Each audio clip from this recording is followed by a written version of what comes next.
Alright, there we go. What's up, gamers? Live with Acting Relic here, and we're going to play a little bit of Warhammer 40k Space Marine 2. Too broke to buy Game Pass, so the legend himself is going to be doing some commentary. I am but a voice in the wind this time. Yeah, man. Plays one of the AI characters.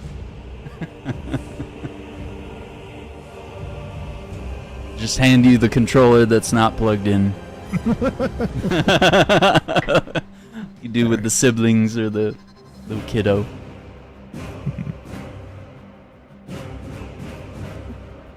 Okay, I'm interested. Yeah, I want to see where you got to and what you are presently doing. Seed to the launch pad. Let's see, would it have our mission details here on the map, maybe?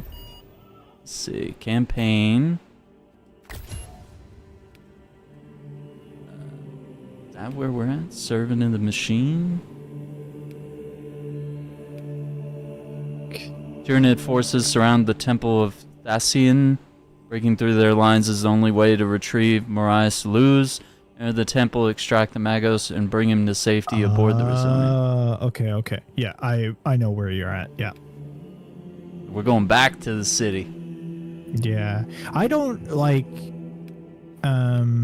Okay, yeah, you would have already met Luz. Mm-hmm. Yeah. Yeah, because you met him in the previous mission. Now you're going to go rescue him. I like Luz. It's also a thing of nearly every 40k story usually involves at least one tech priest. And there's a like I could make a whole tier list about the best written tech priests that each storyline has had, because there's a real differential between tech priests that are well written and tech priests that are not. Yeah. You criticize the captain for withholding intelligence, and yet you treat us to the same evasive obscurity. Because, like, say, the tech priest that we deal with in Darktide, Hadron, she's got a lot of cool quips and dialogue, but you don't really interact and involve yourself with her too much outside of, like, returning to the main hub and, like, getting new equipment and stuff. Yeah, exactly. Dude, all the little details, just the fans coming out of the back of his backpack there, just spraying a little steam or something. And the fact that Titus doesn't really have it on his armor, but on other ones, if you have one of the purity scrolls, basically the parchment with the red seal, if you have one of those attached to your backpack, the fans off your power pack will actually move it around. Oh, dang. Okay. Yeah. That's pretty cool. Titus has other things attached to him. Say, like, he has the chained Inquisition seal on his right gauntlet, and he has, say, like, the purity seals on his proper pauldrons, and then our boys here, they each have their own pieces that move about. Yeah, and Gadriel here has like a tassel on his right shoulder. Right. Like a ribbon or something. I believe the tassel is related to rank. Ooh, I think that's because I think he's like he might be a sergeant? I can't remember. Yeah. Because right now, Titus is now lieutenant. Yeah, we got demoted, didn't we?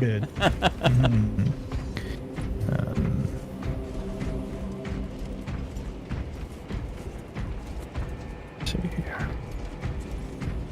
Yeah, I'm glad we took some time to play the first game, because it definitely feels good to at least know that much about this game and the series. Yes. Gatchero is a sergeant.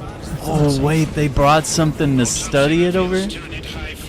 Oh yes. That's so cool. I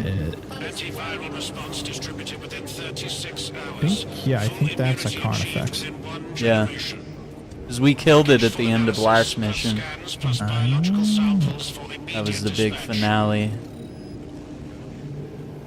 Received. Data buster preparation. Just poking and prodding it.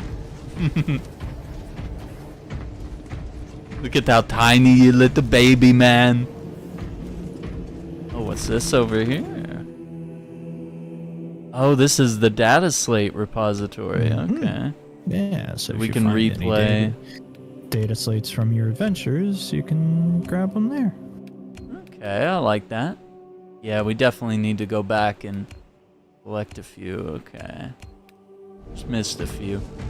Get me accurate counts on our reserve of melted Let me gems. double check what There we is an have unacceptable here. discrepancy here. Okay. Let's see. I was enjoying this heavy bolt rifle. That was quite nice. The Melta, dude, the Melta is, as always, very devastating. Devastating weapon. Yeah, I mean, of the ones I have, the bolt rifle's been good, but I like this heavy bolt rifle. That's been It's really one of my good. weapons Like, of choice. It's my primary weapon of choice throughout the whole campaign, and it is my primary thing to use in operations mode. I think maybe the heavy bolt pistol is good. The plasma's Yeah. fun too. I like that one as well. That's a fun little pistol. Plasma's good as well, especially if you're doing charge shots against like tougher enemies like the Tyranid warriors and stuff like that. Do you know what this whole 5+ is on the strength? Can we actually like measure that? Because that's the difference between the power sword and the chain sword. Is just that plus symbol. You know? Yeah. It's a little weird. I don't know. I wonder if it's like 5.5 as opposed to like ranking it up to 6 or something.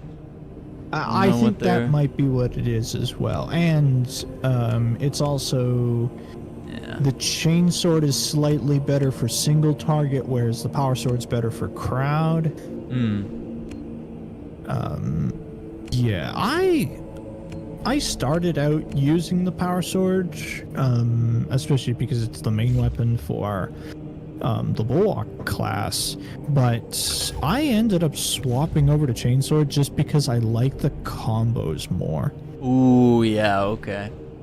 I'm gonna try it for one mission, and then I might do the chainsword again after that. I like Because the them. thing about power sword is it technically has two different combo strings.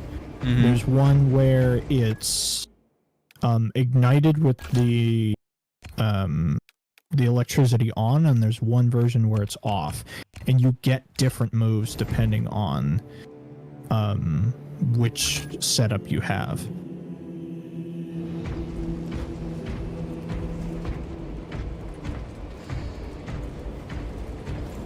I actually really like that we come back to the base after each mission instead of just doing cutscenes and sending us to the next location. I like this moment where we go back, we talk to everybody, we do a briefing, you know, we gear up, and then we hop aboard the ship.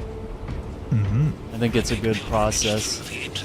And the other thing was, this guy over here, the armor, he asked about Titus's health condition. You know, he was like, "Are you okay? Are you sure?" And he was doing scans and stuff, and it was just like really interesting way to build some tension and some mystery around.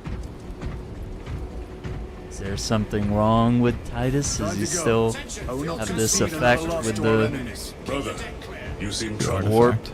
I tire of reckless fools. I hope you do not mean us. Not unless you worship the Omniscient.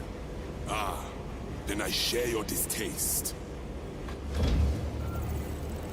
Yeah, this guy's got the little gold thing on the backpack. I used to have one of those before I got demoted. That little golden sun-looking thing. The Iron Halo. Yeah. Yeah. Oh, look at him. He's got like a little helmet over the back of his head. Kinda Yeah, that's the heavy armor. That's the heavy armor intercessor gear. That's cool.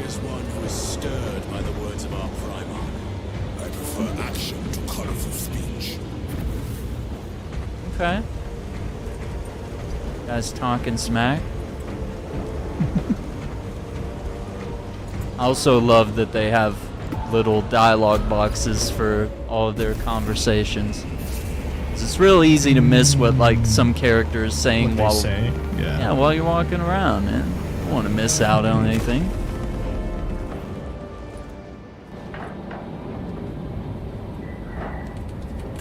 Okay, there's our briefing. Right. Get back into the flow of things here.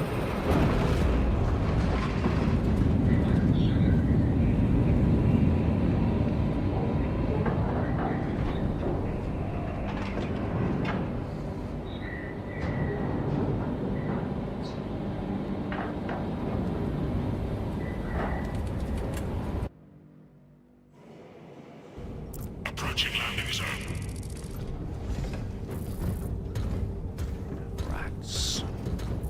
The temple is located inside the dome section of the city. We'll have to land outside and make our approach. Brace for emergency landing. Lock armor.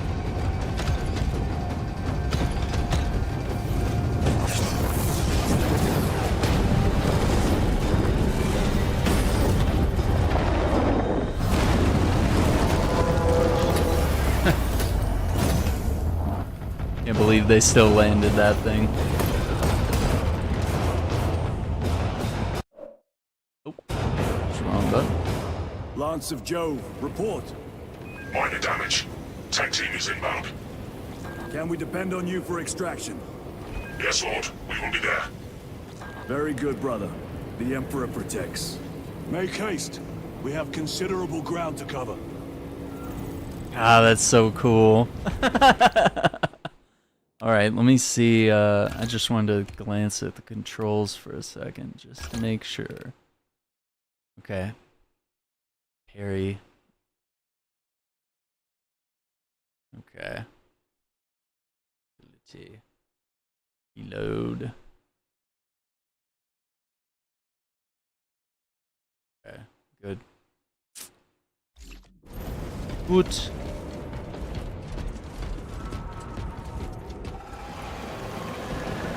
Oh my god. They just flew by.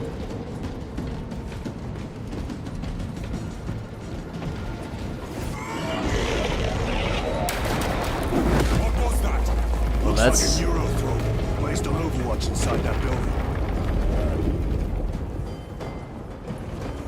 a neurothrope. Tyranids! Let us spin their numbers.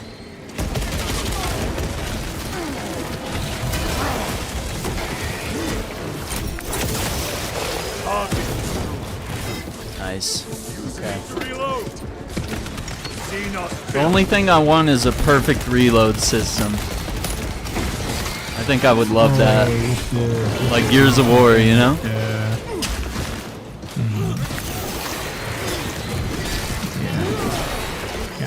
Having the gears timed really. Sir, Yeah. have you faced a neurothrope before? There's so many games that don't A have that tricky perfect adversary. active that I'm just like, damn, it would be so much better. There was like an element of skill to reloading your gun, you know, and a chance for it to like jam or something.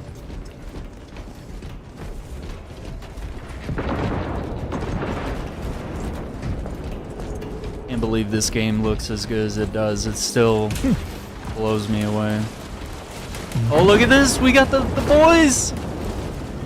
Fighting the Cadians, right? That's what these guys Yes, Cadian 8th.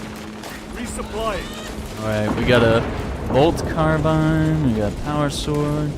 Stalker bolt rifle. Oculus bolt carbine. Well, we'll see if we need it or not. Let's see. Clear the area. Protect the gun batteries. Systems.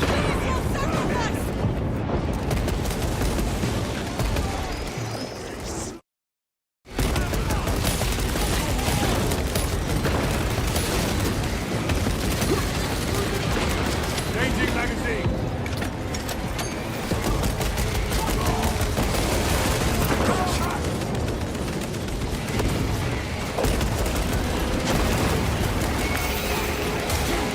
Oh man, gotta get that parry timing back. Wow, that execution.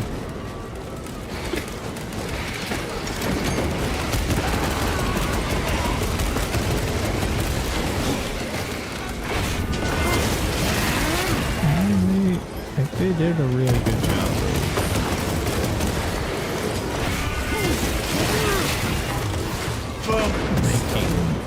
Making everything feel good to do. Yeah, Morales! every element of it. Chiron! Relis. The Emperor. It's good to see you. Where's your squad? Gone. Oh, yeah, and he's got the red. We need to The get red across the helmet bridge. Lieutenant, is. nothing gets across with that Can't beast up there. remember What are we up what against? It has its rear covered and we do not have the those with the manpower red to break helmet through. have. The Cadians are holding the bridge at great cost. Set up assault positions by the bridge. They have their We'll deal own with it in special the rank as well. Very well. Oh, okay. That's cool. We will avenge Let them, me brother. see. Watch yourself.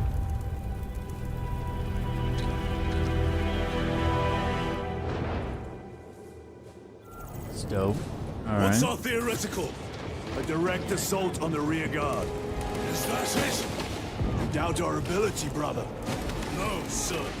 Good. Melt-a-bomb. Choke them with their own blood. Let's try it.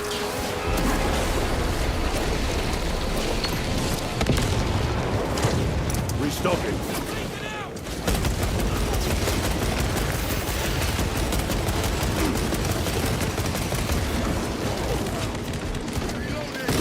What is that stuff that looks like green, like barbed wire, and then it like causes you to like hallucinate or something? So I believe that that Tyranid type is a Tyranid warrior with a venom spitter. The little venom needles that come out of it hit the ground and basically spawn out those little curls of toxic barbed wire. What's interesting is that when it's on the ground like that, you can actually shoot it, and it Oh, I didn't know you could shoot it. Okay. We were once defending a stronghold from an Orcasol. A warboat overpowered me. yeah, it helps clear things up because not only does it steadily apply the toxic effect to you, Let us honor it by it also avenging his slows you men. down as you walk through it. Yeah. That's cool. Dig it. Now the other thing you can do, you like push it like, yeah, he like holds the sword out and it like lights up. If you just like hold the Yes, attack so button. that's changing between, that's the two different combat styles with the power sword. That's so cool.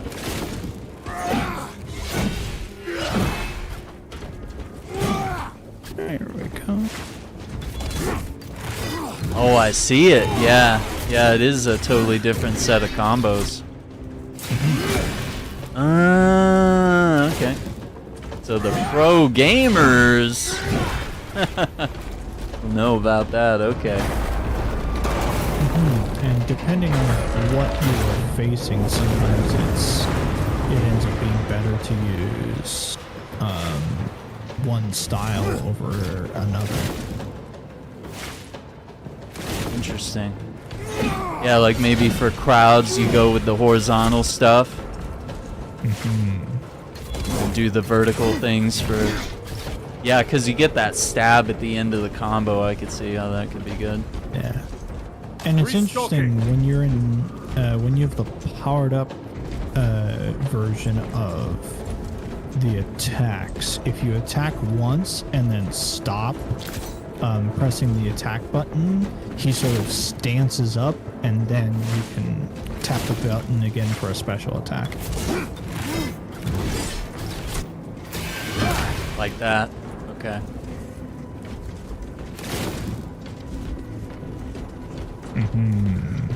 Yeah. It's...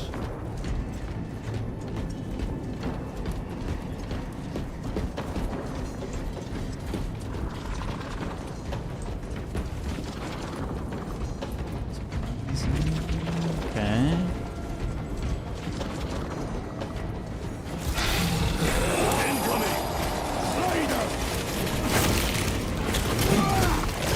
Aaron! Watch out, brother!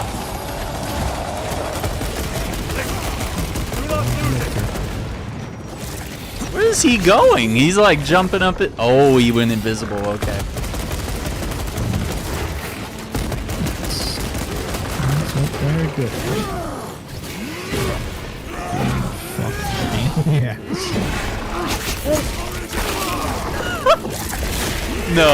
No way. I have dealt That's with the coolest takedown. Yeah, where you I have to grab his reload. one arm and stab him back in with And it. he went invisible. He thought he could be sneaky. And he still got. Oh, I love it. Glorious. Alright, we got a lift right there. reloading. The bolt pistol. Already got one of those. Yep.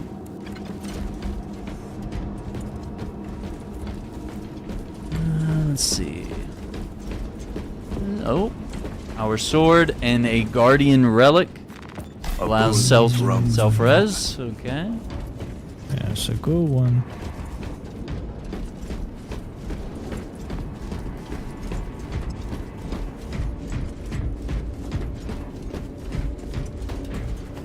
Also, the other thing is the animations in this game. Like when you interact with these keypads, I was just blown away. Because normally they just animate like your hand just being in the area, but like the fact that he's like physically pushing buttons and they're lighting up. Like this is actually pretty dope. Yeah. Little it is pretty details, you cool. know? Brother, It's what happened on the weird flyer? that, say, on the Nothing good. keypad, it's Can you be always the same specific? 3 keys. Yeah. Sooner focus on the mission Yeah, at hand. I noticed that. I was I, like, I understand Relevant to why the it's the mission same at 3 hand. keys, Mind because, yourself, like, Sergeant. hey, just Your behavior animate has been one erratic. animation You that force your looks way into good and do classified it files. once. You tell us Yeah. nothing. It still throws me through a deserve to loop know that who is leading every us. single door opens with conversation the is same over. key combination. that's why we can't let the Tyranids figure it out, guys. They'll learn too Or fast. the chaos, yeah, you know, they'll sit there with their little claws and go up the lift.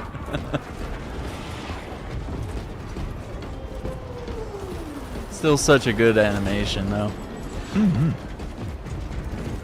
Yeah, because there's the keypad one, and then there's also Munitions just secured. the big red button where you just push it. Yeah. Oh, some dead Cadians here.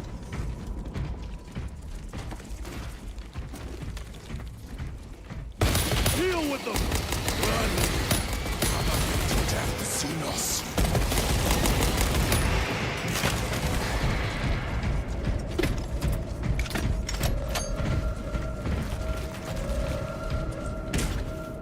Morellis, ready your men. You broke through. We're about to take down the Neurothrope. Good. Make it suffer. Ammo cache, nice. Good on that.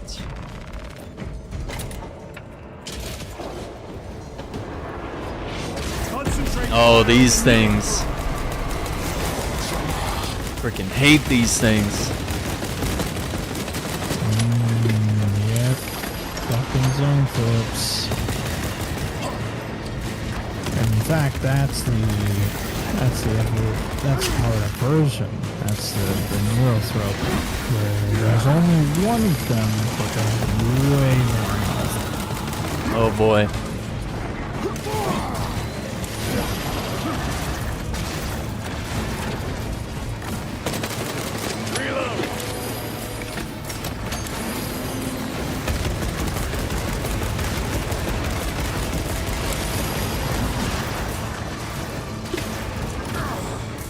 Damn.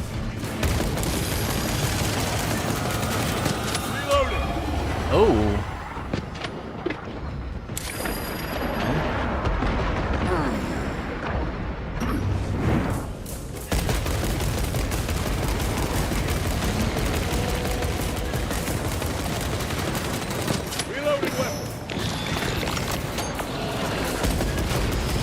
Oh, damn.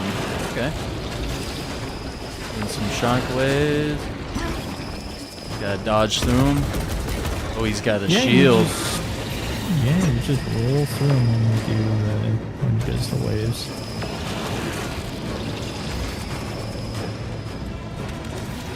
We have to go in there?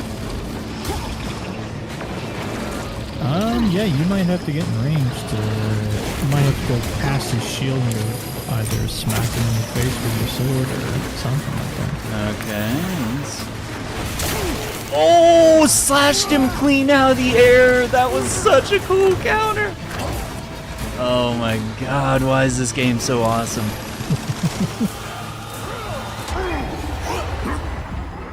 Okay, looks like that phase is over.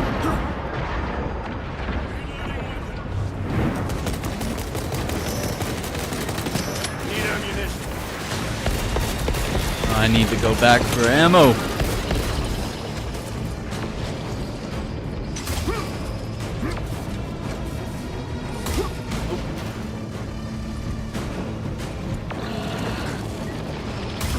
Oh, so it doesn't matter if you're behind cover. That's... oh shit. I can't grab the ammo. Stop it, you nerd. I need the ammo if I'm going to kill you. Okay, maybe not. Goddamn.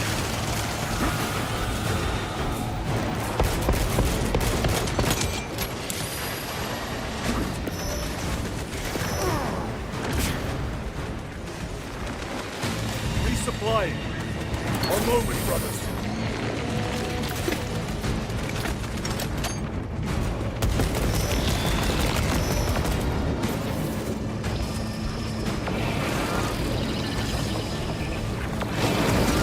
Yeah, they are going in there, so.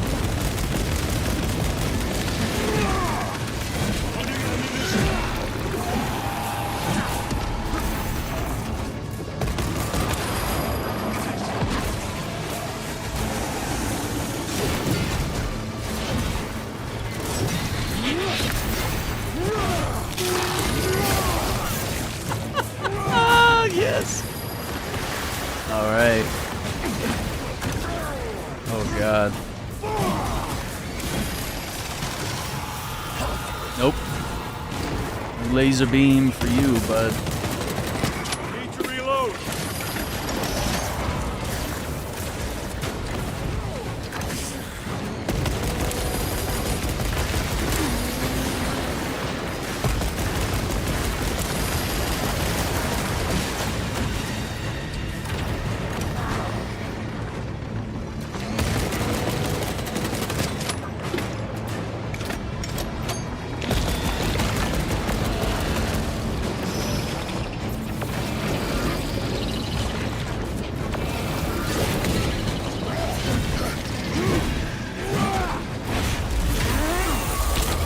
Cute.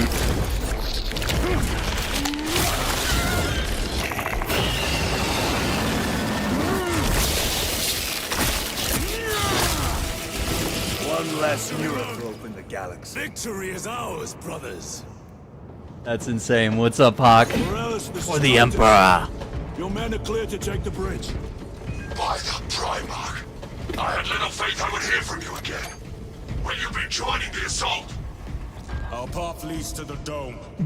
Travel well, God, brothers. dude. What's really going on? The most epic Lance takedown. of Jove, we are heading for the bridge. Status report. Thing was blasting that crap in my face, and I just rip off one of his horns and stab him with it. Imperium be with you, brother. Love it, man. Alright, we're good. Giving us a lot of pickups. Let's see what's over here. Another ammo cache. Ammo box, plasma pistol. Okay.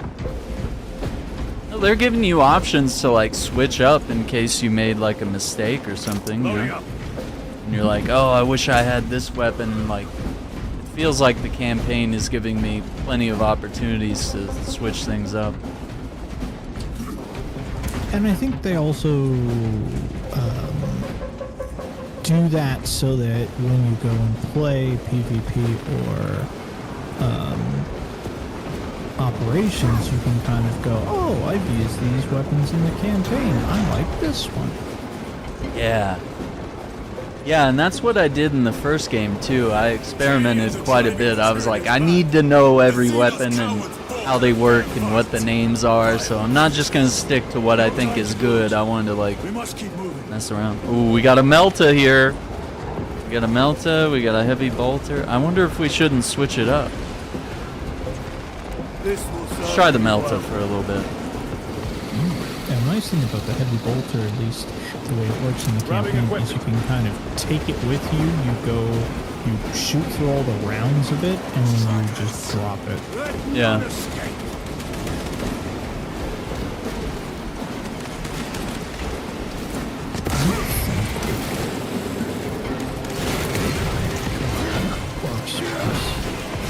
I stomped on his toe! Do your little toesies hurt, you little baby bug?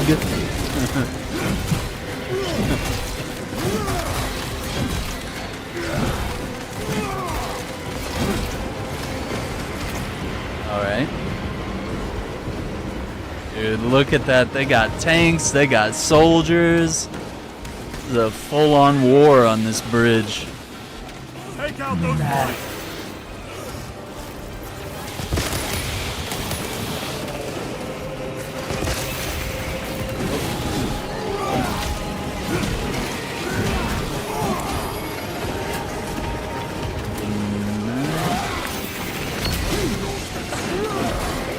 Put him with that. There we go.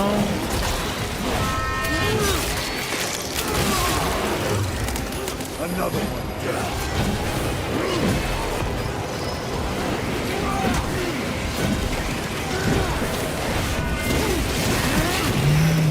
Cut his head clean off. Aaron, take it easy, man. Come on. That's all of them. How far to lose his position? We're still a long way Oh from my the god. And we must hurry. Sorry, brothers. That swarm.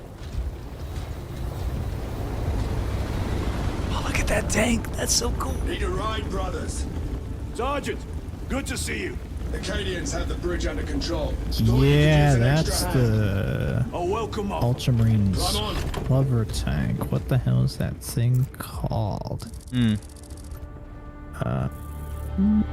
Administratum building. The temple is this way. Oh man, I thought we were gonna do a tank mission. The Acadians are requesting No, support. that's one thing I Thank wish you, this brother. game had was more like Some variety let us to, use the tank, let us use a turret, that kind of thing. yeah, some pattern interrupts, you know? Ultramarines! Like there's lots of cool environmental set pieces, but not as many gameplay set pieces. Yeah. Have the enemy infiltrated the dome? No, my lord. What about the Temple of Thasian? The dome was evacuated days ago. Rejoin the main force immediately. Our orders are to remain here. On whose authority? Captain Fairburn. We are to hold this position until further notice.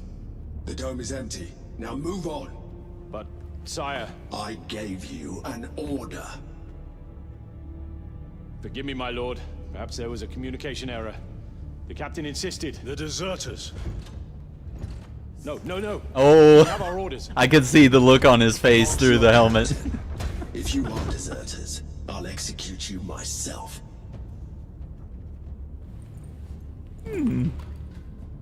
Captain Fairburn, come in.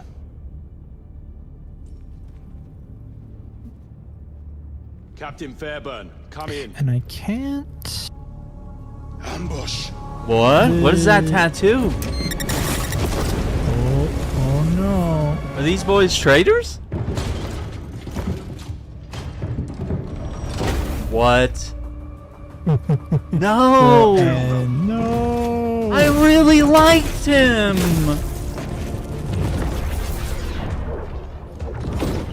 Oh shit. Oh fuck. It begins. Oh no. Oh no! Chaos time, baby. I wasn't expecting I didn't think it was gonna happen this soon. Oh yeah. no, they just showed up out of nowhere, dude. No introduction. Creatures of the thousand suns. So that guy, he had like a heretic tattoo or something. Yes. Oh shit. And I think if you look, I couldn't really tell, but I think if you looked at his eyes, they were not purple. Ah, okay. The Cadian people, guardsmen who are born from Cadia have purple eyes. Worthless light And so it's sort of seen that the true Cadians are the ones with purple eyes. Okay.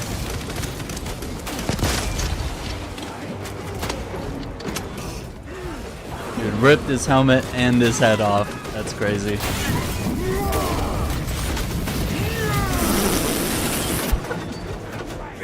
So wait a minute, is there anything in that armor? It's just like there's no like flesh, right? Like it just kind of no, they just fucking like what's in there? You caught on very quickly, Arian. The Thousand Suns inside their armor, they are basically just sand. No way, dude. Basically, to make a really long story short, Yeah. when the Thousand Suns turn to chaos, they align themselves with the god of change, to gain like additional warp and sorcery powers. To do so, the remaining Libertarians that you are presently ripping the heads off of basically became animated constructs of armor. Like, they are not really... There's nothing left inside them. They're just animated by magic, basically. That's badass.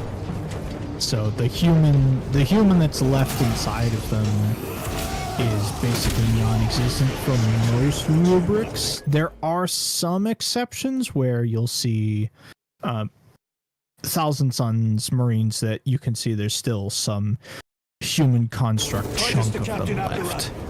Akaran here. Interesting. We're just attacked by the forces of chaos. But You're certain. most No doubt. rubrics are just Heretic dust Astartes that's and animated their by minions. Damn it. warp Do you have magic, orders? basically. Negative. We're minutes away. Wow. Find him yeah. and get him out of there. Hurry. Yeah, I noticed that like immediately. I was like, why did it just weird. fall apart? And there's no arms, there's no blood, there's no flesh. And I think that's why they could That's get so away cool. with executions where you literally rip their heads off. Yeah. Because So cool. there's no blood or gore to happen because there is no blood inside of them. They are dust. It's so crazy. Oh my god.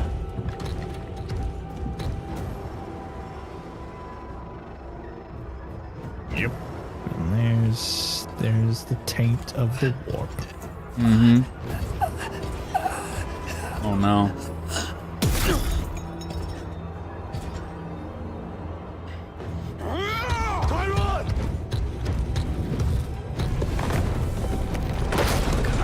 Come on, man.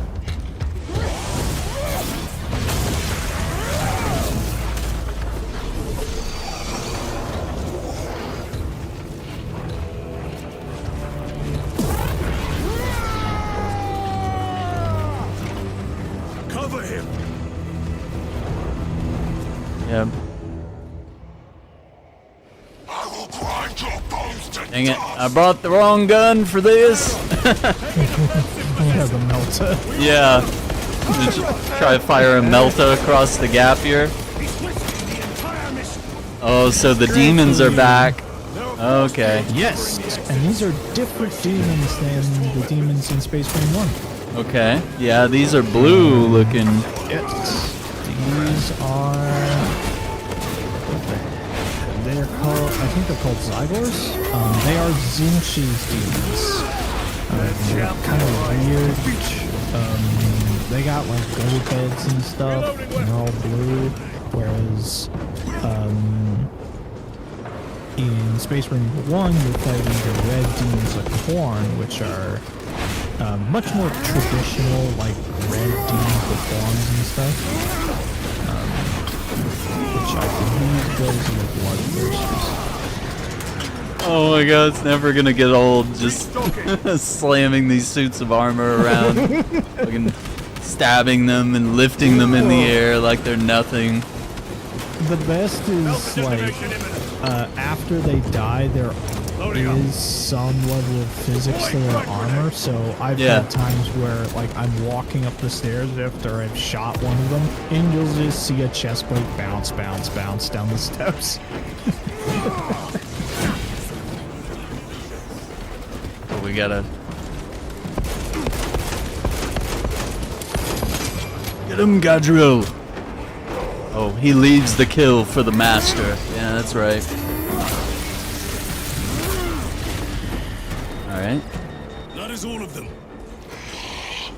Bring me more. The exit is blocked by heretic sorcery. Chiron, you don't sound right, brother. It bears the mark of the archenemy. Destroy it. Oh no, come on, Chiron. Oh my god, the thing has an eyeball. Oh shit. Oh, okay. Rip that eye out. Yep, we're just gonna smush it like a melon. Chiron, move through the exit. Oh my god. Brother, This game's by the insane. gates of Hera, you must calm yourself. Alright, we might want to switch the Melta. Let's see, we got the Laz Fusel, Vile Horseman heretic Bolt Carbine, dead at my feet. Bolt Sniper. I think I've tried this Laz. Ooh, okay. The Sniper, 12 rounds. And you can charge it up, I think. Yeah, let's try it. Why not? We gotta cuddle some more Chaos Marines here. Give them a little bear hug and rip their head off. I order you to regroup. I have other business.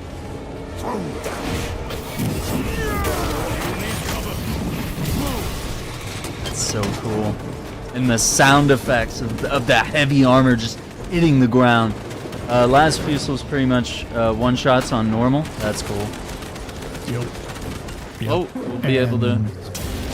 For operations mode, it is so good for dealing with Here's what the fate of the whole higher system is. level monsters and stuff like that, because especially if somebody else is having it, and you just go, that thing, I want it dead.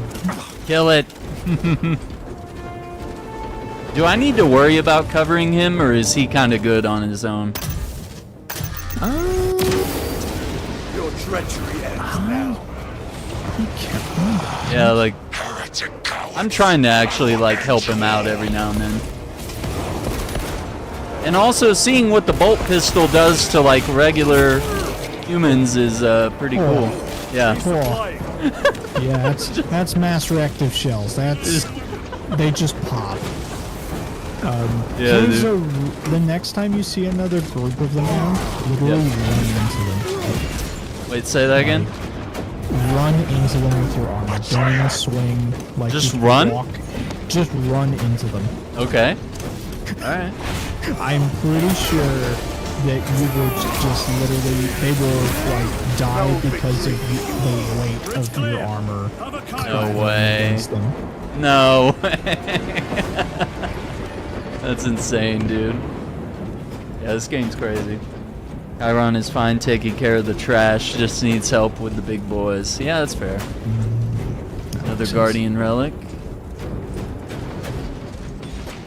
Alright, let's see. Look at this. He's duking it out with like 4 Chaos Marine. No, 5, 6. He's doing alright. Yeah, dude, this is one-shotting everything. Okay, let's see what it does to the, the little human. Alright, here's the Chaos Demons. Look at these guys. Little blue. They got little beaks. Is that a beak or is it just the helmet? It's a beak. Okay. They are weird, which fits with the fact that they are entities from the warp, but like Zinch's whole thing is just their monsters are weird. No traitors remain. Get to Chiron now. Yes, we must, brother. Sergeant, check the perimeter. Yes, brother.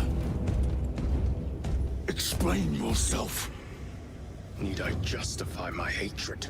You need justify your recklessness. The traitors have a debt to me. And you will throw away your life to collect? Death is my duty. Your duty is to the Emperor. You will die when and where he so chooses, not over some personal vendetta. Yeah, I guess it's not till later in the game where he explains what he means by chaos owes me a debt. You should see this.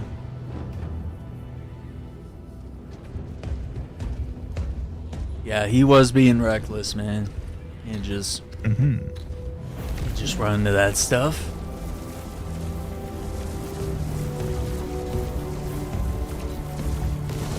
Blues must be in there.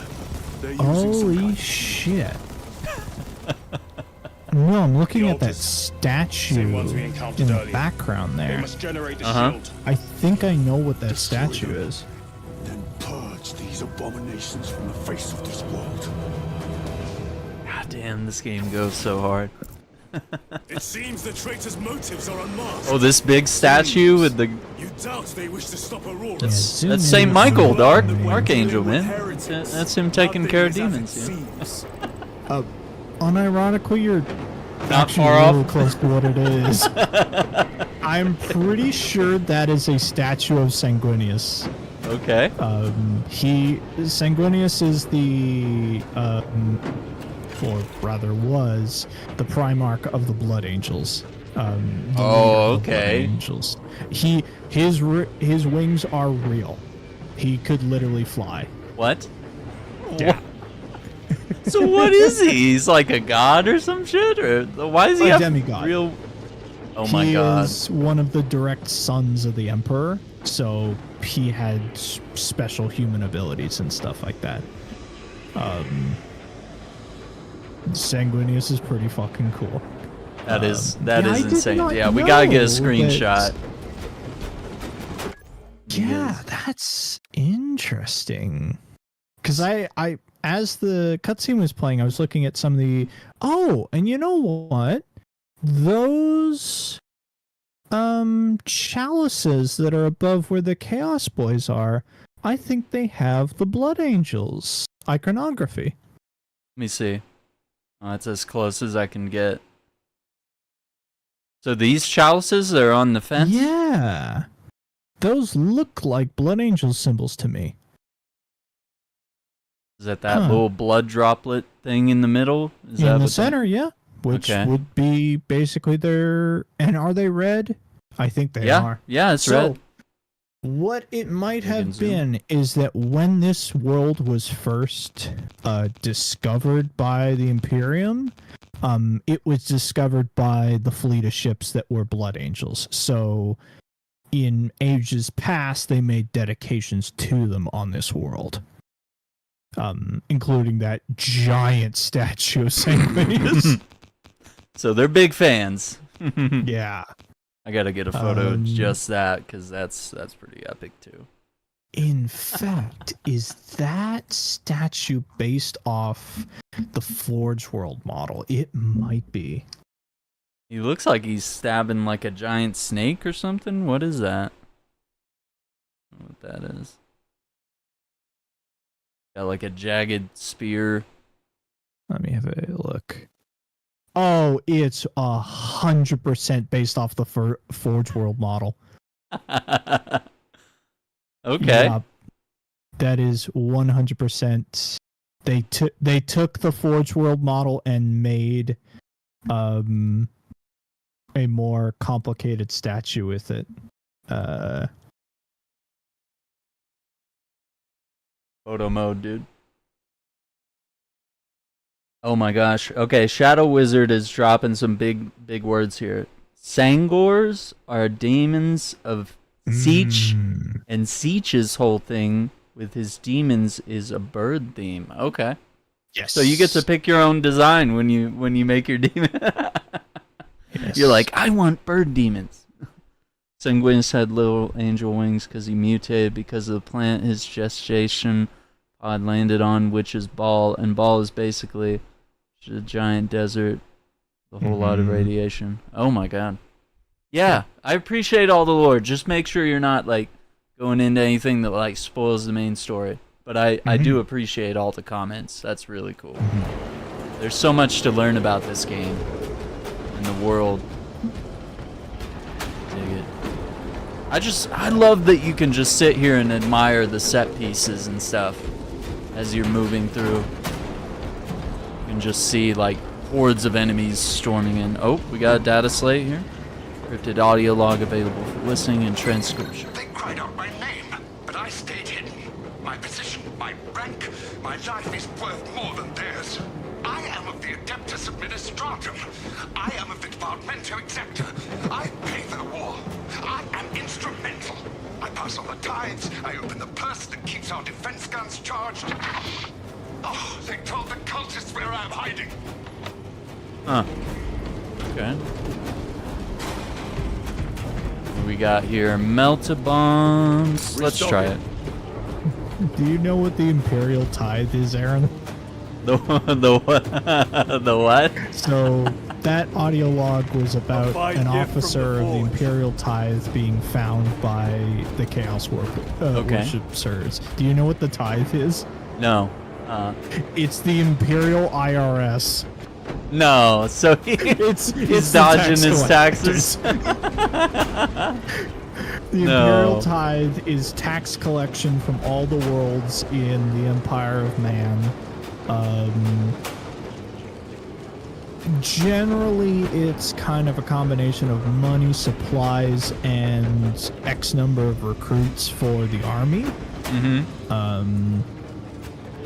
The tithe, there is so many stories are related to something going wrong with the tithe. Oh, yikes. There is a very long story known as the Badab War that starts solely because of a tax dispute. Oh, come on. And leads to one of the most dense conflicts in the entire it leads to an entire faction of Space Marines going traitor because of taxes. Oh my god. That's when you know the universe is getting a little too complicated, a little too real.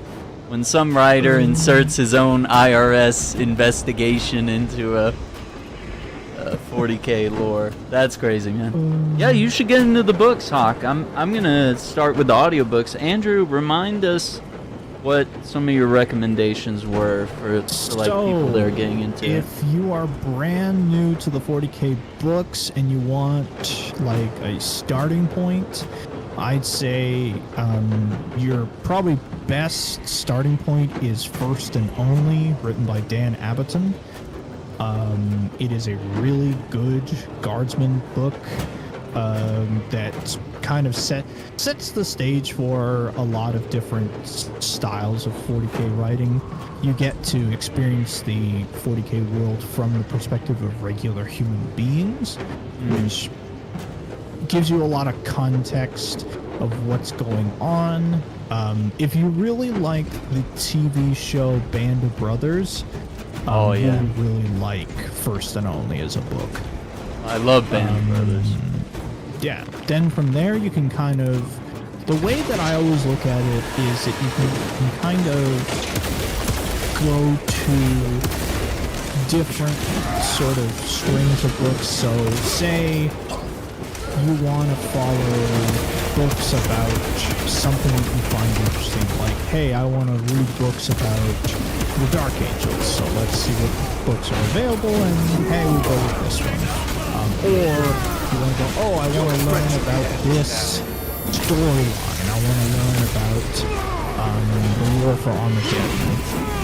And then you can go through that series. Or you will also end up getting attached to certain authors of like, hey, I really like the way that Dan Addington writes his characters, so I'm going to read more of his books. That's cool.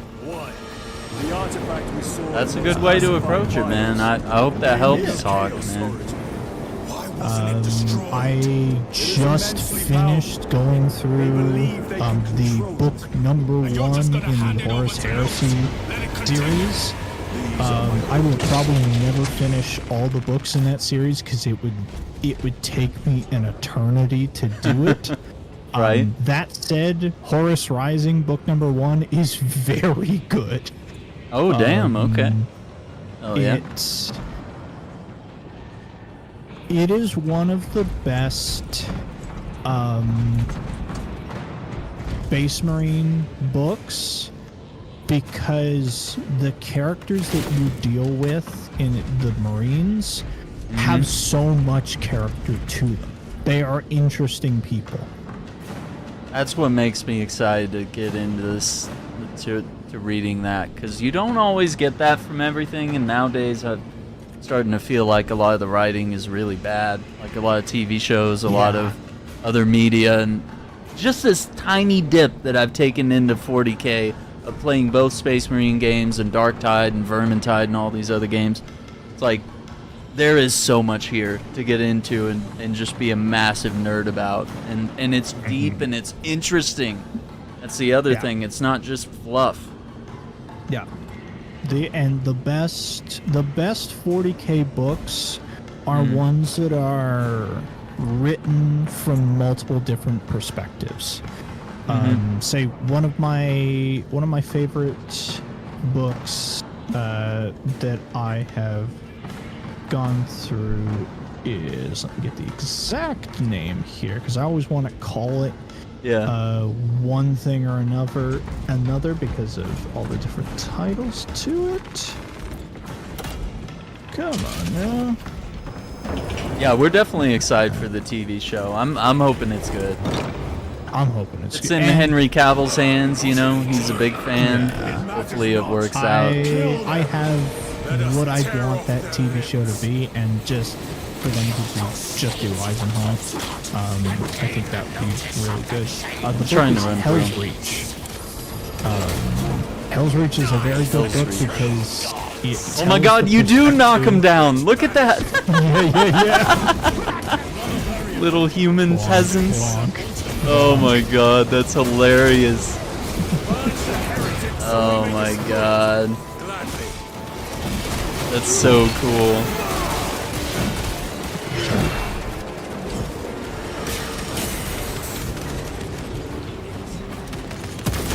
Also, I feel like the plasma rifle really has like a little more of like a kick to it. You can really feel the recoil. Oh yeah. In this game, as opposed to the first game. I find with any of the Thousand Suns Marines, if you do 2 charged shots with the plasma rifle, they are basically ready for a finisher attack. Okay. I can use it sparingly. To like lay into him too hard. Let's see. Shadow Wizard said every planet has a tithe. It's always something different. One planet could give purely crops. Some could give luxury goods. Some are people. Oh no, not people. Yeah, for the Imperial Guard. An example of this is Krieg, who tides soldiers. Oh great. Yeah. Yes. Love it. Death Core of Krieg. Give your soldiers to me. Blah. Let's see. Yeah, it's had a lifetime to develop. Yeah, I mean, Warhammer's been around a while, that's for sure. Long time. So they've had time to, like, develop the war, or not the war, the lore. Book recommendation is Devastation of Baal by Guy Haley. It revolves around the Blood Angels and their citizens defending Baal and its moons against Tyranid Hive Fleet Leviathan. I don't even know what half those words mean, but it sounds really cool. And attempted invasion by corn demons. Is that what that says? Yep. Okay. So those are Holy the red shit. demons from Space Marine 1, are the corn demons. That's crazy. Um, Well, you got stuff to write down now. And Iceman says this game is outdated. Okay. I don't know what Iceman's deal is, man. He doesn't. I don't think I have any Guy Haley in my library. Okay. I think most of mine are either Dan Abington or Aaron Dembski-Bowden. Though you I'm got your present, faves. I just started Graham McNeil's False Gods. And so far I really like it because, again, it's the best Space Marine books are ones that are written from not only the perspective of the Marines, but then also human beings and like tech priests. The reason I like Hell's Reach a lot is that it's written from the perspective of Space Marines, Imperial Guard, and the crew of a Titan. Look at these statues, the bust.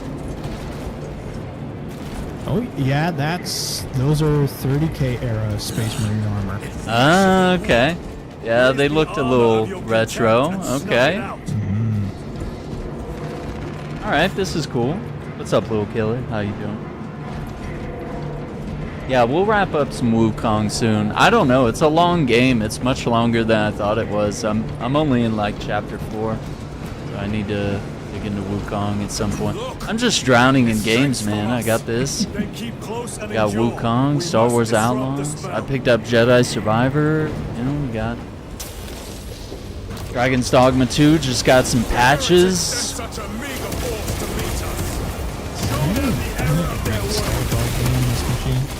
Never finished Final Fantasy Rebirth, and Square Enix sent over a code to cover freaking Final Fantasy 16 on the channel, and so now I gotta do that, which is awesome, because I mean, that game's killer.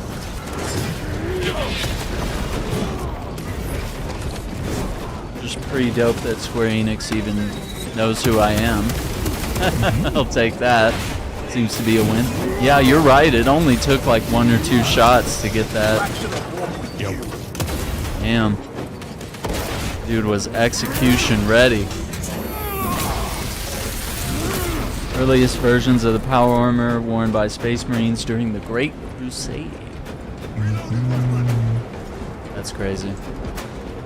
Played the 16 demo on PC. It is far better than the PS5 version. That's what I keep hearing, dude. That's what I keep hearing. And I did play the PS5 version, and my jaw was on the floor the entire time. Like, the story, the music, just how epic everything sounds. And, you know, the storytelling, it feels like... I've never seen Game of Thrones, so I can't really say it's like that, but it's certainly... I don't know. It's just really well-written dialogue and cutscenes. It's very dramatic. It immerses you. And I haven't always had that connection with Final Fantasy games. I've always had a hard time getting into them because I'm just not a JRPG guy. But I'm starting to be. I'm starting to get into all that. Hold this ground. But hell yeah, I'm actually, I love the fact that it's such a dark fantasy. It's a real dark and gritty Final Fantasy game. It's not your cheery, happy steampunk era stuff. It's totally different. Proper medieval and just real dramatic, real dark, full of tragedy and pain. I like stuff like that. Warhammer's great, man. This, you know, we're talking about what games could be Game of the Year, and there's a lot. You know, we could say Elden Ring could be a Game of the Year, you know, with its awesome DLC. We could say this game could be. I have a feeling, say, like at the proper game awards, I think Khan's gonna win, and I think it goes a high justification for it doing so. My personal is Space Marine, but then I think Elden Ring should get like best ongoing game or something like that. I would definitely appreciate that, yeah. Because we saw, didn't Cyberpunk win an award for best ongoing game? And I was like, Liberty, yeah. Yeah, and I was like, it is a nice expansion, but it's not really like a live service game or something. But if that's the rules we're playing by, then Elden Ring should win it. Perfect. Yes. Perfect. So. Yeah, fair enough.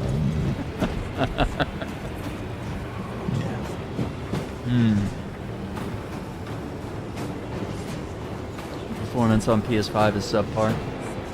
I was playing it on performance mode, so I usually never have any complaints, but yeah.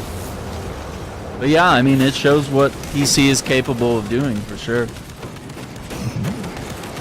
Okay, I didn't know, actually, that the lead producer of 16 runs 14 as well.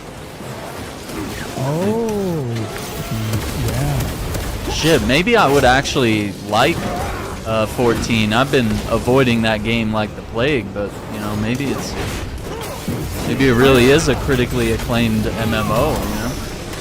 I've heard 14's good, and it's one of those things where it is like the MMO where you really can care about the story in different chunks and chapters. Oh, that's good. Yeah, you want that.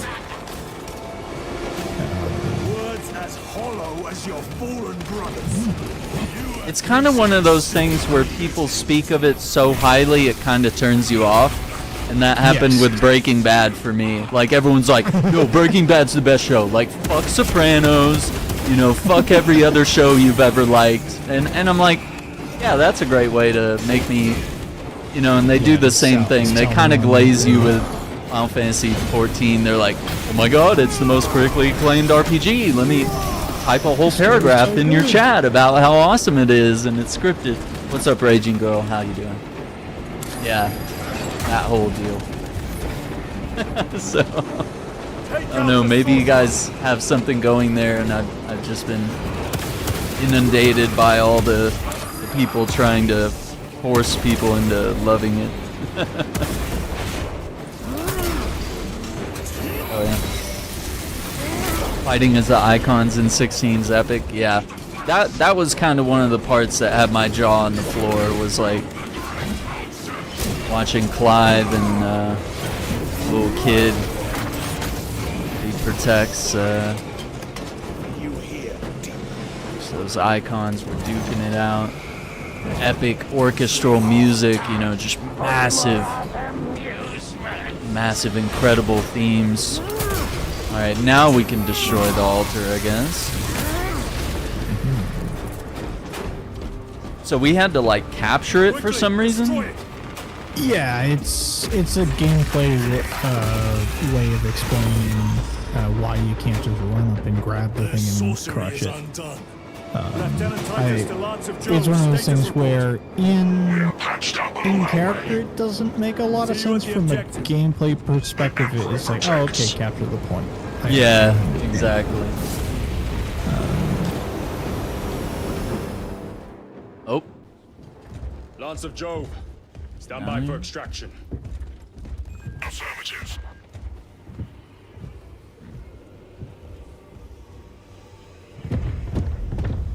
In the name of the Emperor, open the doors!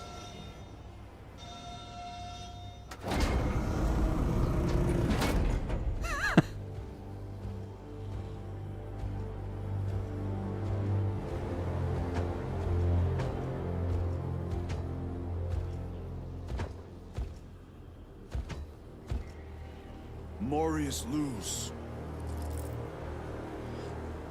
I owe you my existence. Come with us. To where? The battle barge. Compliance, but I must speak with Archmagus Nozick at once. He's dead. Dead. You are to replace him. Lose.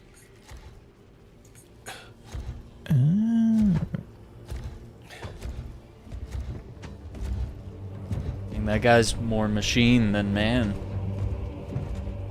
And it's kind of surprising because he has more flesh on him than some tech priests. Oh no. I think, like, say the Archmagos that he's replacing had less biological stuff left in him. Approaching battle barge, docking in 1 minute. But it's this weird thing about the Imperium is that you can't have full-on robots controlled by artificial intelligence, so you have to have, as long as there's still a human brain and consciousness driving it, everything else can be machine. Okay. But direct, proper AI only is outlawed. Well, what about the little servitors? Go ahead. Are those okay? Report to Captain Ackerman immediately on arrival.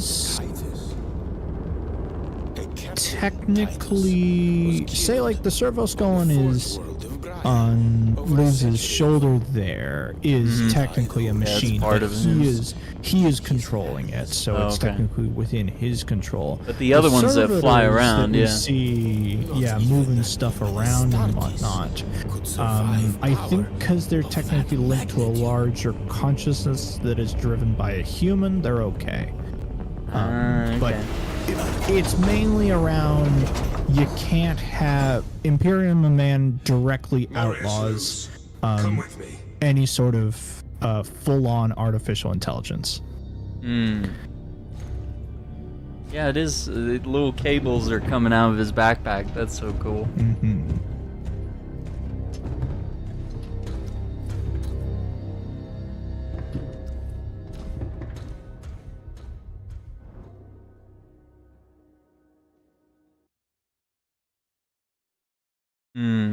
Interesting.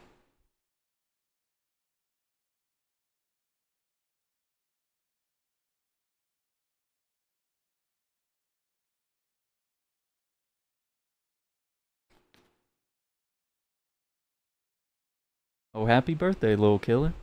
Happy belated birthday. Yoshi P saved Final Fantasy XIV, beloved by his community. That's pretty cool. Oh, he fucking saved it. That's for sure. Yeah, at the right time too, because I think WoW was down at the moment. Like they were in a bad place, and then Final Fantasy just like rose above all the other MMOs and was like, "Hey, we're the best now." Yep. We must report to Captain Ackerman. Right. You'd lose there. 17, 16. Yeah, both DLCs. My God. Yeah. They came out with a lot of content for 16 for sure. So, I only did like a couple hours, so I think I'm probably safe to like start it over on PC and give it a full go here. We've got Belisarius Call, is that his name? Wait, let me do it real quick, hang on. If you want a fucking tech priest, look up Belisarius Call. Oh no. Call is... And I will also grab you the picture of Call next to everybody else. Because you need to understand how big Call is. Oh no. Okay. It's a bit ridiculous how big. Oh yeah, here's my favorite picture. Let me see. Let's see here. Oh no. Go to Aaron here. So here is Belisarius Call standing beside a Space Marine. Oh fuck. Look at this. Okay, hang on. I gotta share the screen with everybody. This is crazy. That's that's doing. Well, that's showing something else. You do. Oh yeah, there's the real up close one, where we can properly see some of Call's. There we go, stuff. right here. Let's turn that on. Why is it so small? We gotta look at this, gamers. Look at this guy here. Can you believe this? Has to be a prank or something. Look at that. Look at that. We've seen what Space Marines look like next to like regular humans. We see what he looks like next to the guy we just rescued, Luz, right? And then this guy is just like, what even all does he have here? He's got multiple Everything. arms. He's got the little servo skull coming out. He's got like a backpack beetle thing. He's got little spider legs that are machines. You know, he's got hoses coming out of his belly. I don't even know what that. What's that like blue thing that's glowing on his under his left arm or whatever? He's got like a. Are they allowed to have weapons? Is that like a weapon of some sort? I don't know what that is. See. Such a weird. Yes. The left thing it's like a plasma gun. Or actually, it may not be plasma. I think it's the Mechanicus have like Tesla guns, basically. Oh, okay. Where they're like That's proper electric shot guns. There we go. There's some. Yeah, let's see some more. There's a second image there where it's some of like close-up look at some of the different components of his model. Yeah, you can see all the like electricity flowing. Okay, here's a model. God, dude, the detail on this. Oh boy. Yeah. That's insane. Let me see here. Yep, there it is. He makes the Marine look like a child. Yeah. Yeah, I mean, when you see these two like next to each other, it's like we know how big Marines are. So this guy is huge. Yeah. Call's interesting. That's wild. I don't know a lot about him. I haven't read Call's book, and I haven't really looked up too much about him, but he's interesting. Because he's the Archmagos Dominus of the Mechanicus. He is one of the ruling lords of Mars. So he's basically one of the main people that's in charge of Mars and the entire Mechanicus Tech Priest folks. Call's been alive for 10,000 years. Oh my his god. Knowledge of the universe is just so extensive. So there's clearly no.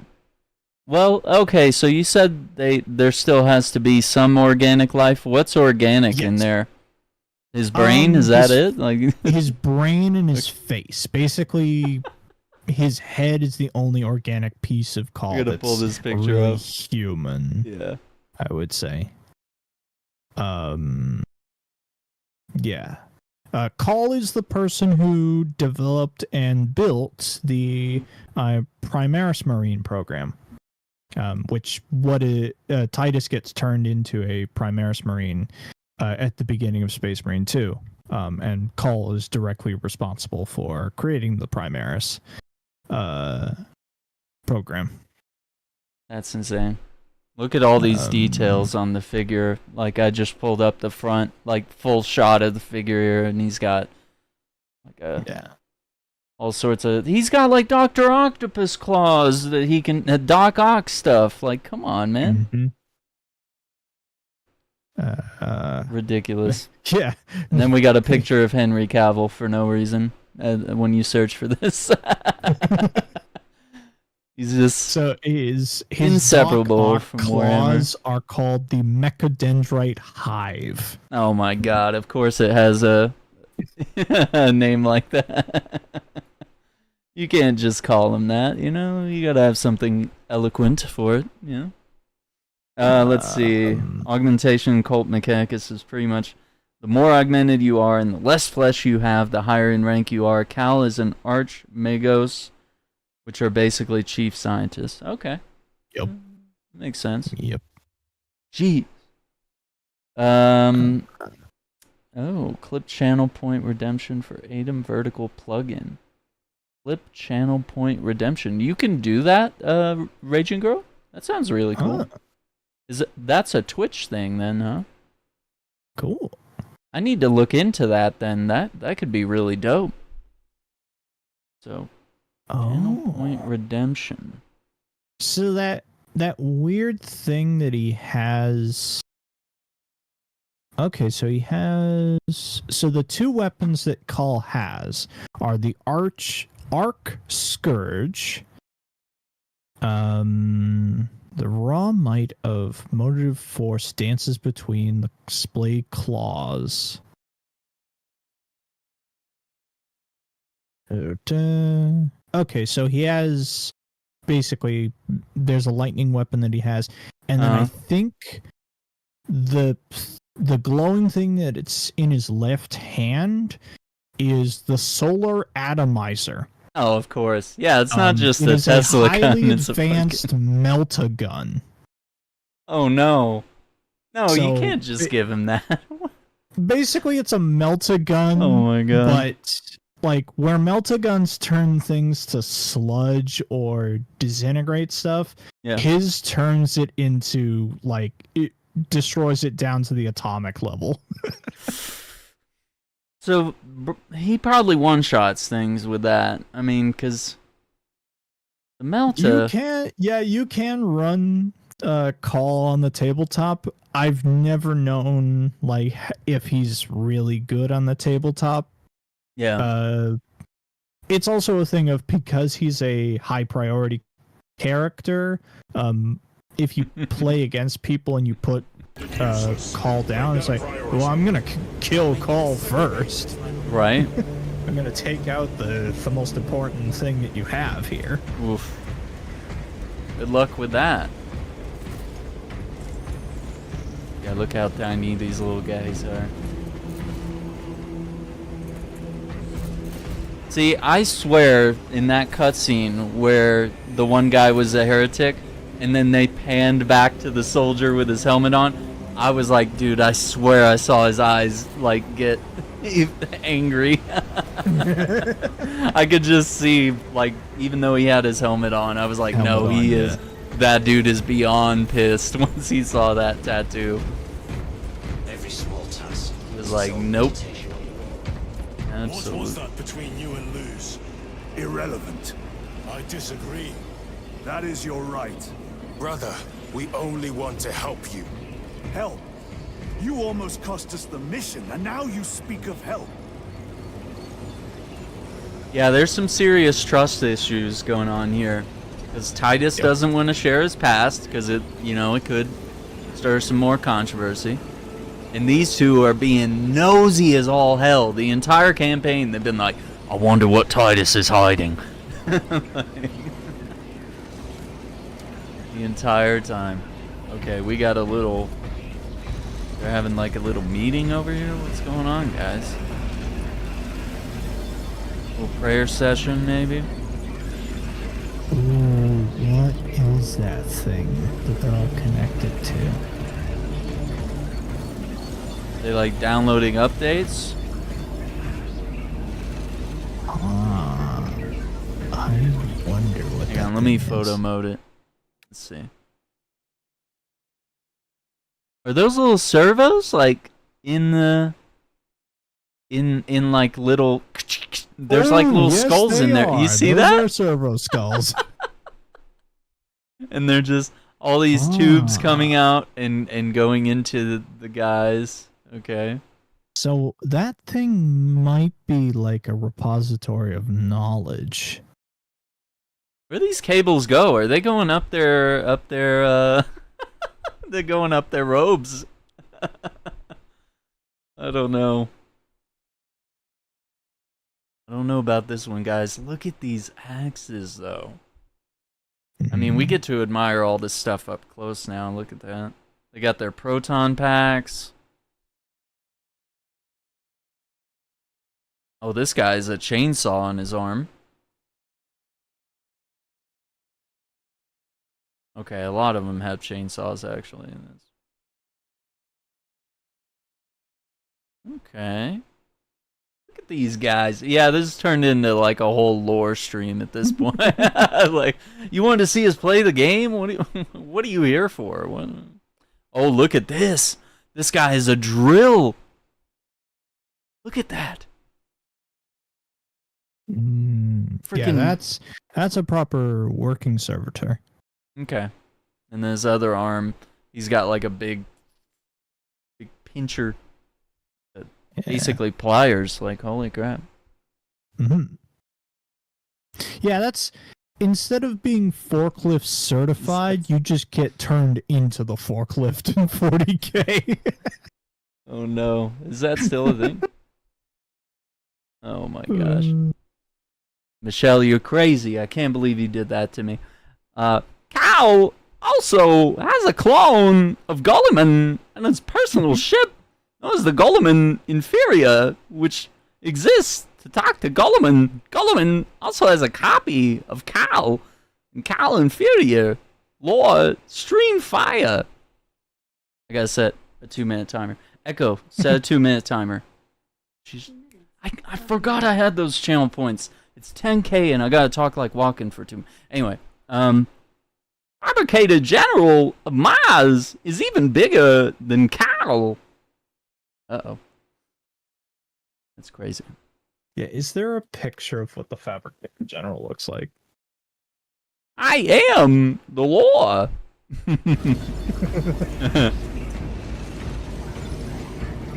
No sack. Put up with your stories about the otters. But I stand by my daughter.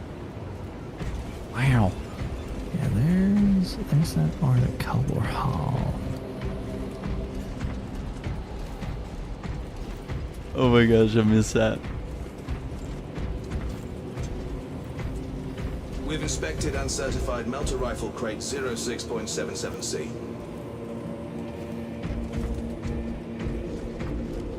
Is this guy... He's walking barefoot? You're walking barefoot? In 40K?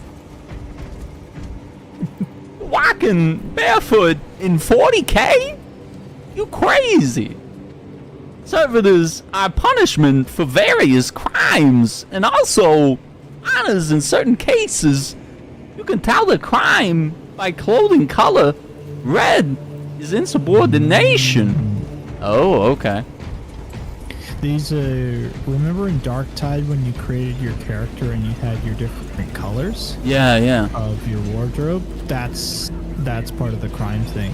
Oh shit. Because my guy was so green, I think. We got lucky I was where a psyker. we just get recruited to being like helping out with a certain situation because they had nothing else to do. But otherwise, they would have just turned us into fucking servitors.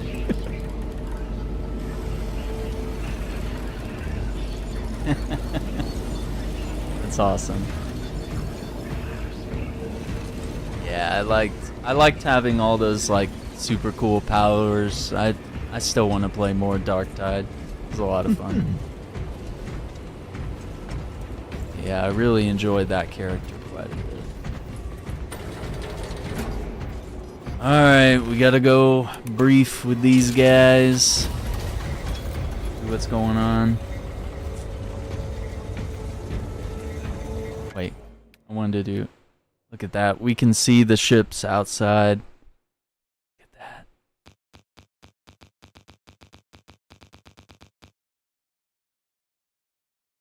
I was watching Alien recently, and honestly, the Nostromo kind of has the same kind of look, you know, the way the ship is designed and how it has like that towering structure on top of it, where it's like they almost build a city on top of the ship with like skyscrapers and stuff. Like it looks like one is definitely inspiring the other. I don't know. Oh yes. Which way around it is. Is this influenced by his work? 40K borrows from everything. Yeah. Well, that's the best way to do it, man. You can't be accused of stealing if you're borrowing from everything, you know? Pretty cool. If we hadn't been right place, right time in Dark Tide, chances are you'd be a servitor or just executed. What a boring game that would be, you know? Yeah, we got lucky in that game, and imagine, yeah, lucky in quotation marks, you know, like. But it is possible they may have been present on Avarax for some time.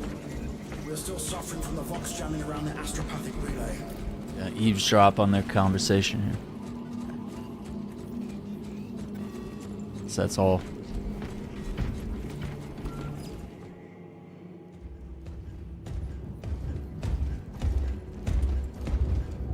Lord. Heretic Astartes. They're showing up in every hive city on Avarax. We're already overstretched by the Tyranids. The traitors have us off guard. The Adeptus Mechanicus tell me Aurora is ready. They say the weapon will work. Sir. I know your concerns, Titus, but we may have no choice. Can we at least warn Calgar of the danger? Impossible. The astropathic relay on Avarax has been completely surrounded. Every attempt we've made to break through the Tyranid lines has failed. Can we Vox a message in? There's a dead zone around the relay. Something's interfering with our Vox comms. We have to get inside. Emperor, save me. I've tried. Now the Tyranids have launched an attack on our defenses. We're pulling back to the fortress. We'll make our final stand there. Battlefield projection. Magnify C3. Look at all those freaking red. Where are you? It's a lot of red. There. The Hive Tyrant. We've had no reports. It's there. We kill it. We break the synaptic connection. It scatter like rats. The Hive Tyrant. A worthy adversary. And if you're wrong, if it's not there, I cannot afford to throw men after a hunch. Give me 2 squads. 2 squads? We need to kill the Hive Tyrant, find whoever is jamming us, and get the message inside the relay. 6 men. That's all I can spare. Use them wisely. Thank you. The Emperor protects.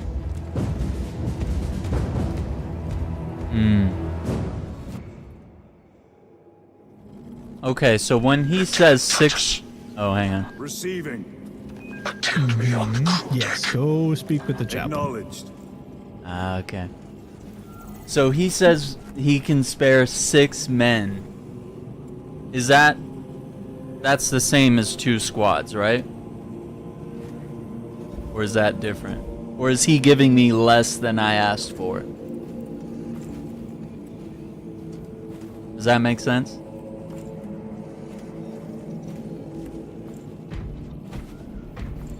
Oh yeah, look at this guy, by the way. Look at these dudes.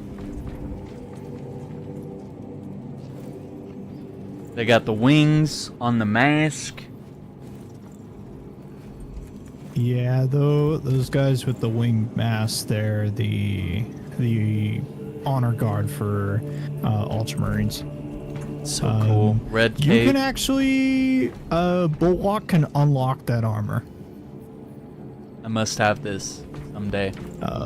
It's I think the last unlock you get for Bulwark is the winged helmet. Dude, you damn right it should be. I mean, look at how fucking badass that is. John says, I doubt a squad is 3 people. So yeah, I asked for 2 squads for this mission, and I'm really only getting like 6 people total. Yeah. Okay.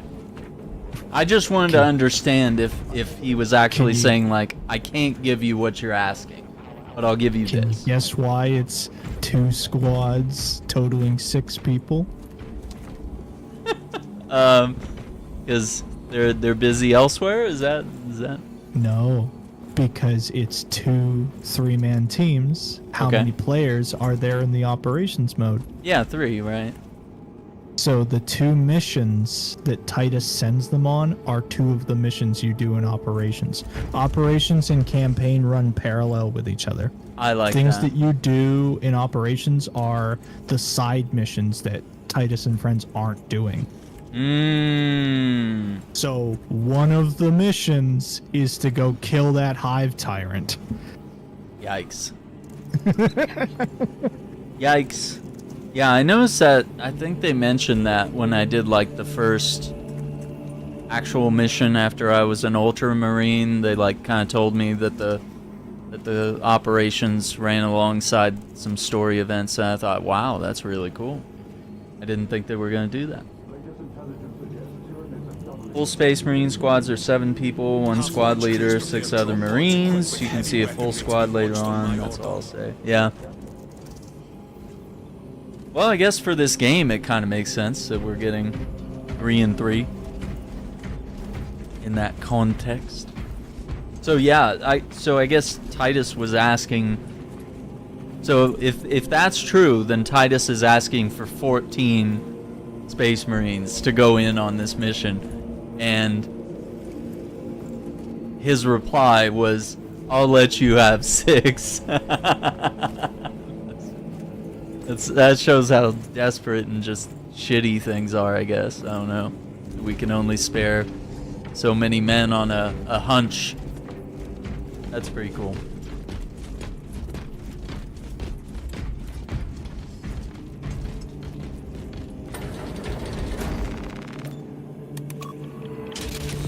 It's crazy.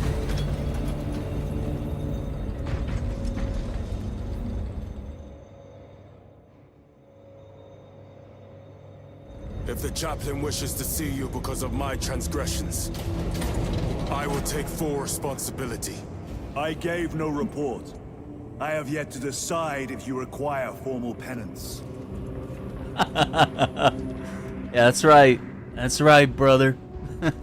You took off. Okay, I do have one question, and you can tell me if this gets into, like, spoiler territory and you don't want to answer it. But when Chiron went, he got very close to the warp, and that was bad in the first game. Like, you get corrupted and you go bad, right? If I'm understanding. So why were we fighting in all that warp throughout the mission and everybody's fine? I know Titus seems to have some sort of immunity to it, but these other 2 don't, right? Right? Am I onto something here? Am I spoiling something for myself? I don't know. So generally, Marines, especially Primaris Marines, should have some level of resistance to the warp. Yeah. It's also like a thing of to basically break the 4th wall. Gameplay wise, it's just environmental detail. Yeah. Being around that kind of stuff doesn't affect you in game. Lore wise, it's a thing of Marines would be able to be resistant to that level of warp corruption in the environment, but they probably couldn't stay there too long. Yeah, and we were on the move, eventually so it would start to really tick away at you. And each of the 4 Chaos Gods affects stuff differently. Say like Zinch will steadily make you just go more and more crazy, where like high level Zinch corruption, you open a door and a staircase is opposite the way it should be. Yikes. Like it's complete madness world stuff. Whereas, say, with Darktide, we get to experience seeing Nurgle corruption, where like, everything is alive and like there's just plague and pestilence everywhere. So yeah, like depending on what you're dealing with, there's different things that can happen. That's interesting. Yeah, because in the first game, there was a point where it was like, no, Titus is the only one that can withstand the warp. He's the only one that can go in that tower, beat the bad guys, and save the day. So, I guess... Yeah. And Titus said it had something to do with, like, his faith and his, you know, his dedication to the Emperor and his belief in everything, and that's, in his mind, what makes him so... resistant to the warp, yeah. Technically, yeah. Interesting. Yeah, there's some stuff to that. Okay. I just wanted to make sure the game wasn't like screwing something up, or I was like, wait a minute, that doesn't seem right. Chiron will explain more about why he hates chaos so much later on. Also, I wanted to ask you about this with the flying babies with wings. Oh, the cherubs?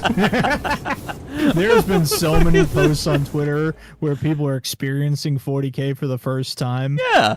And they're like, what the fuck is this? What's the deal with that? What? Yeah, what are you guys doing to babies, man? Okay. He's got a little syringe coming out of his arm. Look at this. His diapers are metal, dude. That's so metal. Look at that. All right. Cherubs. Oh, crap. Here we go.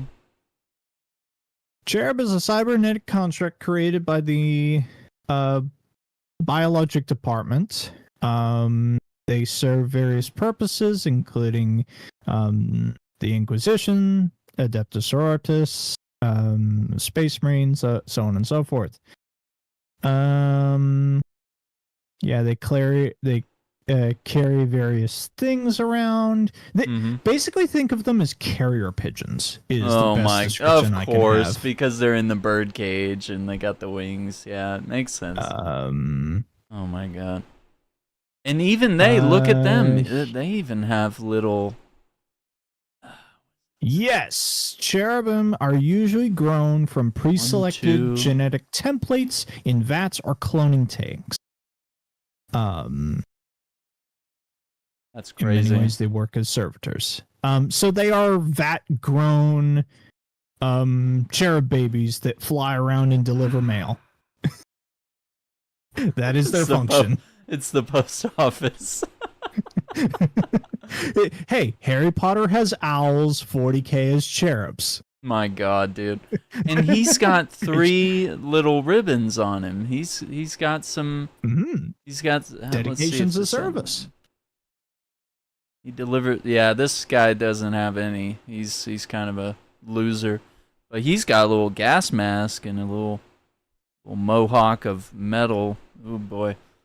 Yeah, these babies, look at them. They're angry, too. Like, they're not even happy, you know? Not giggling or anything. Look at the... That's so crazy, dude. That's so insane, man. And you can even see, like, look at how their legs meet the diaper. Like, the flesh is wrapped around the metal. All that just looks like it hurts, man. That just doesn't look like you'd be very comfortable with your flesh wrapped around machines and plugging your joints into machines. Oh my god. Yeah, people experiencing this for the first time that are like not ready for this type of imagery. It's got to be a trip. And I love these guys sweeping the floor, by the way. Also, hang on, let me pull up photo mode, because you can literally see, he's actually moving dust around. Like, there's a clean spot where the broom is, and as you watch the broom, you can see that like trail of dirt as he's sweeping. Like, I don't understand why this game. Look at it. Look at it. You can. Has a game ever had sweeping mechanics? Look at this. Do it again. Look at that. He's cleaning little spots. He's moving dirt around. He's never gonna get that clean. That's a big job. All right, what's this over here? Oh, for our fallen brother. Relentless. He once shielded me from a Tau ambush. Rail rifle nearly took his arm off along with half my helmet. The 1 degree of deflection saved my life. We only had to mourn his pauldron that day. The Emperor will remember his valor longer after we join him.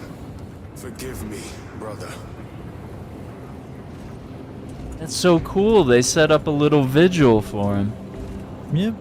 Yep. Dedication. And like having that injection of like past deeds that he did in the past. Mentioning other factions, mentioning the Tau. Dude. Yeah. Just the amount of detail in this game. They could have just not acknowledged it. It could have just been like, yeah, he died. You know, just like any other character in any other video game. But they were like, no, let's make a big deal out of it. Oh, you can see all his achievements. They like pinned him to the wall. There's some on his armor. Yep. Yeah, all his purity scrolls on the wall. Look at that. Isn't that crazy? Wow. It's very cool. Yeah, they're really immersing you in this world. I love it.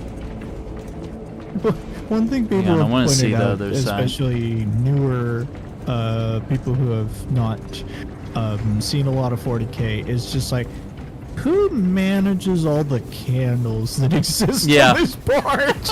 There's a lot of candles. Who keeps lighting the damn candles? Because Jerichus was blindsided by a rubric established. Space Marine could just walk by and... Lost his left hand. Yeah.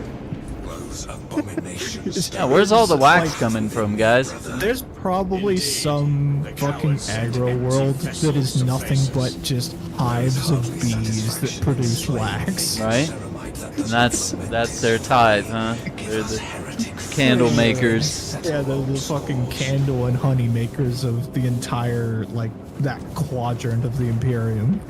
Ridiculous. Ridiculous, but I love it. That is actually it? Oh man, come on. We didn't need to confirm, did we? Oh, what's in here? Okay. Oh, this is my chambers, I think. Yeah, because I got... Okay, so one thing Titus has here, he has his pauldron and his cape. He's got the chain sword. He's got some scrolls and books.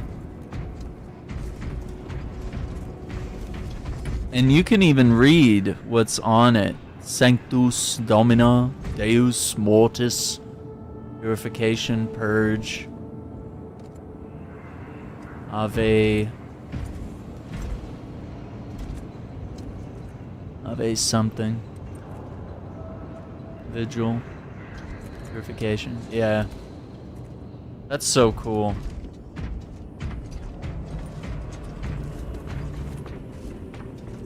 Love how everything can be explained like that. That's so crazy, dude. Alright. Yeah, that there's a justification for basically everything that Even you the see. tiniest, minuscule thing in this world, like all the freaking candle. Okay, I have one more thing before we go into this cutscene. This might be a long tangent, but this was part of a TikTok that I watched recently, and everyone might get a kick out of it. So they said, okay, so you got two options here, gamers. All right. Option one, you get to be a trooper in Halo fighting the Flood. Or do you want to be... I don't remember the name of it, but I think it was basically the equivalent in Warhammer. Just be like, you know, maybe one of the guys we saw earlier, the little human guys, they're just fighting the Tyranids. And oh, the Cadians. The Cadians, yeah. And some of the examples that this guy brought up as he was discussing like the ups and downs, he was like, Yeah, it would suck to fight the Flood, sure, and be a regular trooper with no armor. But literally, if you're on the Cadian side, if you like try to retreat, you know, and like not die, the commissar will kill you. Yeah, they'll kill you. And I mean, if you lose, you get killed by the enemy. If you lose, you might, or if there's any sort of like insubordination that leads to loss of the battle, you get shot, you get killed. And then there's the other half where he said like, well, you're not even supposed to know about the Tyranids. That's like top secret shit. So actually, the Marines would like, they would kill you. They would kill you, even if you won the battle, or even if you lost. Like, they'd kill you because you're not supposed to know this exists.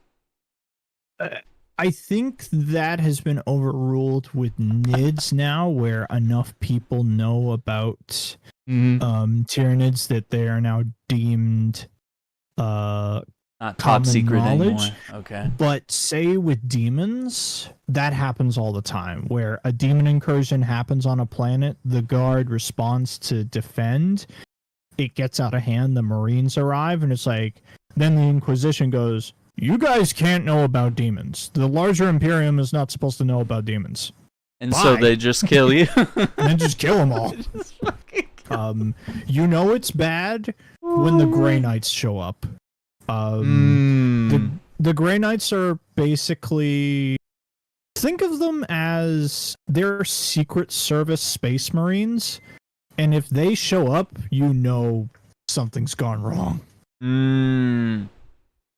Yeah, so what's your pick? I mean, you want to be a little Halo trooper, or you want to be Oh wait, there was one more thing that you mentioned about 40K. Okay. So he said the very last thing would be that, like, even if you live through all that, there is always the option that they might glass the entire planet and count it off as a loss. So even if you're down there fighting, they might just pull all the Space Marines out and be like, oh, we've totally lost this planet. Let's totally just glass it and, you know, forget about all the humans that are down there fighting just in order to win and defeat the threat. Does that make sense? Is that a thing? Are you there? Did I lose you?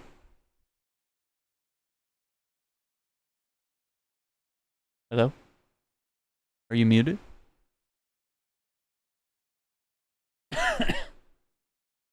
Let's see. Titus hanging his Deathwatch pauldron is unusual. Most Marines wear their pauldron, but Titus doesn't because he's ashamed of it.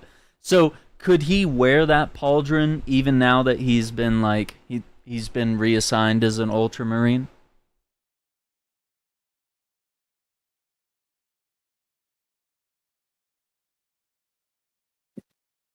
Are you there? I'm here now. Oh, okay. I was just getting my food. Gotcha. Yeah, I just mentioned one last thing, and it was like, there's the chance that, like, as a regular soldier in the 40K universe, he brought this up. He was like, you also might just be on a planet it's a losing battle, and then they pull out all the Marines and glass the planet. Yep, just exterminate us from orbit. Like, that's the biggest thing about, say, like, with Dark Tide. They're like, hey, this thing is infested by Nurgle's rot. We should get rid of this planet because it's basically pointless saving. And it's like, but it manufactures tanks at a very high rate that we need for the Imperial Guard. So you have to save it. Damn. Yeah, so which, would you rather be in Halo as a little minion trooper, or maybe in 40K as just a little, you know, perhaps a Cadian, or some sort of, you know, just a menial little human fighting? Like,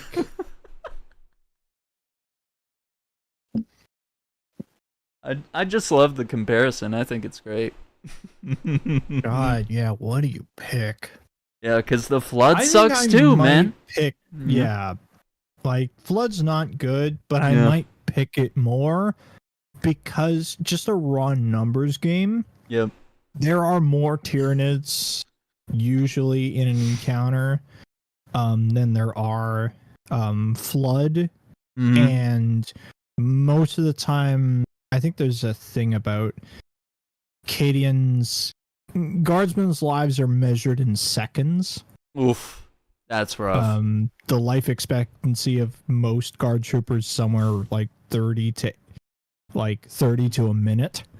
It'd be a short game if we made one about the be constantly switching characters, maybe. That's how they'd have to do it. Oh my god.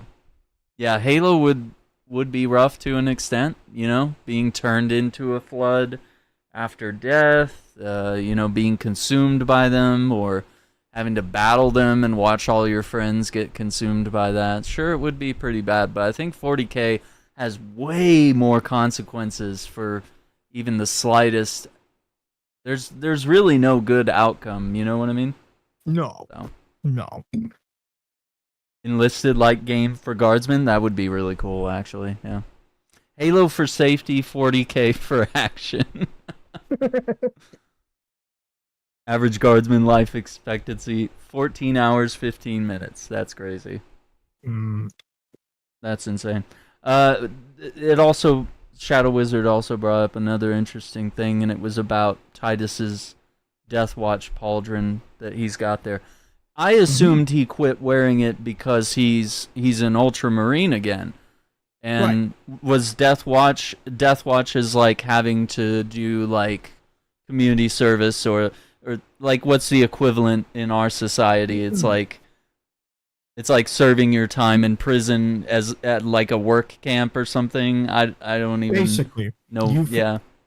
You give up your chapter and everything else. Like that's often why they wear the full black and silver armor, is that it's forsaking everything that you had before.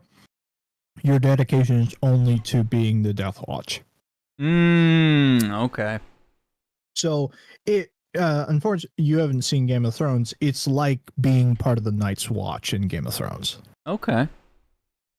So he's ashamed. Would you really actually wear that pauldron? I mean, even if you were an Ultramarine, would you like throw that Death Watch thing on one shoulder or something? No. No?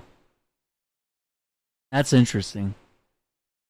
Yeah, I would be ashamed of it too. I don't know why he's like hanging it up on his wall. So unless he enjoys the guilty reminder of looking at that and just being pissed for like, I don't know how long it's been since the first game, but I imagine he's been pretty pissed for a long time about how he got demoted and betrayed and all this bullshit from the first game, you know?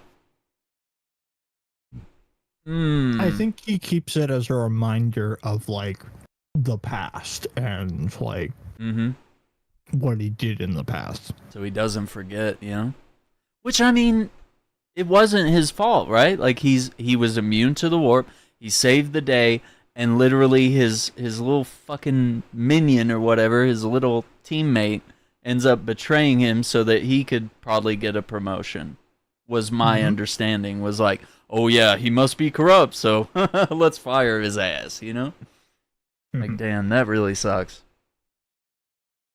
Yeah, so Death Watch is seen as an honor by most Marines, but out of game, Titus was pressed into it after finding no corruption because the Inquisitor from the end of Space Marine 1 had hated Space Marines. I saw that for sure, yeah.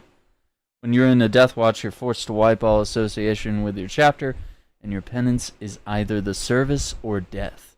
Titus was also a Black Shield, which are suicide squads. Yeah, which probably explains why we were just like... in that first mission, we're just like fighting the freaking Tyranids, like solo, actually, which I thought was insane. Memento mori, amora fati. Yeah, there you go. Man, that's so cool. That's awesome that we literally had almost like a 30-minute conversation, it feels like, just about the stupid pauldron. And what it means and what Titus thinks of it, and it's that's insane to me. This guy is also pretty cool. The chaplain, he has got Oh yeah. Look at how I can't even get any closer, but look at how decked out this guy is. Alright, let's go talk to him. Titus, the captain has put great faith in you with this mission. Should you reach the relay, your message to Lord Calgar may determine the course of this war. Choose your words wisely. You doubt my intentions. It is your actions I will judge. I need not remind you of the consequences you suffered the last time. If you cannot trust in the will of the Primarch, then you are unfit for this duty. Interesting. Alright, man. He's got his book. He's got a little tube right here. Let me see what that is. Yeah, he's got like a little tube. Or is that a lantern, maybe? I don't know. And then he's got like what looks like a little coffin thing on his other hip. Yeah, some sort of like a canister. I think it is a lantern. I think you're right. Okay. And then he's got these like massive scrolls hanging. That's got to be heavy. I mean, look at the metal spikes at the end of the scroll there. Like it's gonna really weigh on you. He probably doesn't feel it in all this armor. He's got the skull. It says Mortis. I mean, he's got the red eyes. You know, the tubes. That's just insane. So cool. Oh, here we go. Maybe it's these little guys that keep the candles lit, huh? Just flies around, delivers the mail. Make sure no candles go out. It seems I am not the only one on this ship with concerns about your intentions. It is the chaplain's responsibility to ensure our chapter remains pure, not yours. Ooh. Your erratic behavior is plain for all to see. And now, I find you have a history of it. I am doing my duty, as I was then, protecting a system from ruin.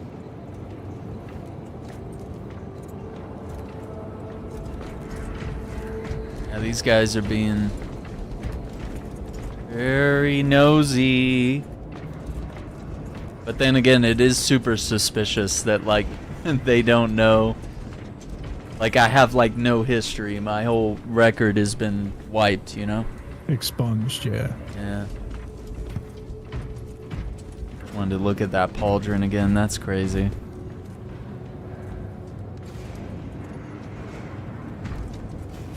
Just want to look at it and rage in my head. A golden ring around the chaplain's head is an iron halo given to high-ranking Space Marines and heavy squads. They project the shield. And we had that in the first game. And it was taken from us. It was pretty freaking cool. That's what I really loved about the first game. Not only were we getting like weapons dropped down to us, but they were like commending us as we played through the game. I thought that really added to the immersion. Was like, I don't know if they would regularly do that in the universe. Would they actually drop down commendations like that? They'd be like, wow, you're doing really good in battle. Let me, you know, send an iron halo down, or, you know, give you some more probably not purification regularly, but yeah, after like say a really grueling campaign, you might earn something more, or say when you were promoted from one rank to another, yeah, you might get additional stuff. So cool.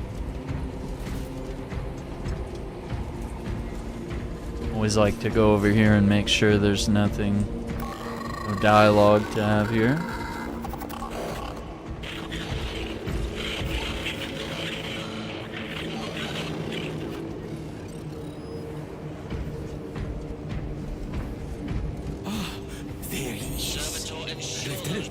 Galio and I were just examining your recent diagnostic. Galio, I object to such intrusions. but they are queries I must fulfill. I seek only answers. Your survival is a profound mystery that must be resolved. Such unbridled curiosity is the gateway to ruin. But that is where you are mistaken. Ruin is all around us, but I will soon depart for the Aurora facility on the Imperium, and there I shall close all gateways to ruin permanently. You will see. Okay, brother. You say so. Lose whatever you say. Yeah, man. Combat doctrines of the Thousand Suns, brothers.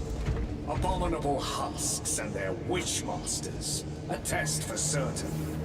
The traitors know our tactics as well. They do not have the Codex. We do. Yeah, we have the Codex. Heretic sorcery. The Hypnomat can simulate psychic assault with disturbing accuracy. Let us endure the worst it can throw at us. That's crazy. Just that little side conversation right there. So There's a lot of them in the campaign. yeah, they did a really good job with that.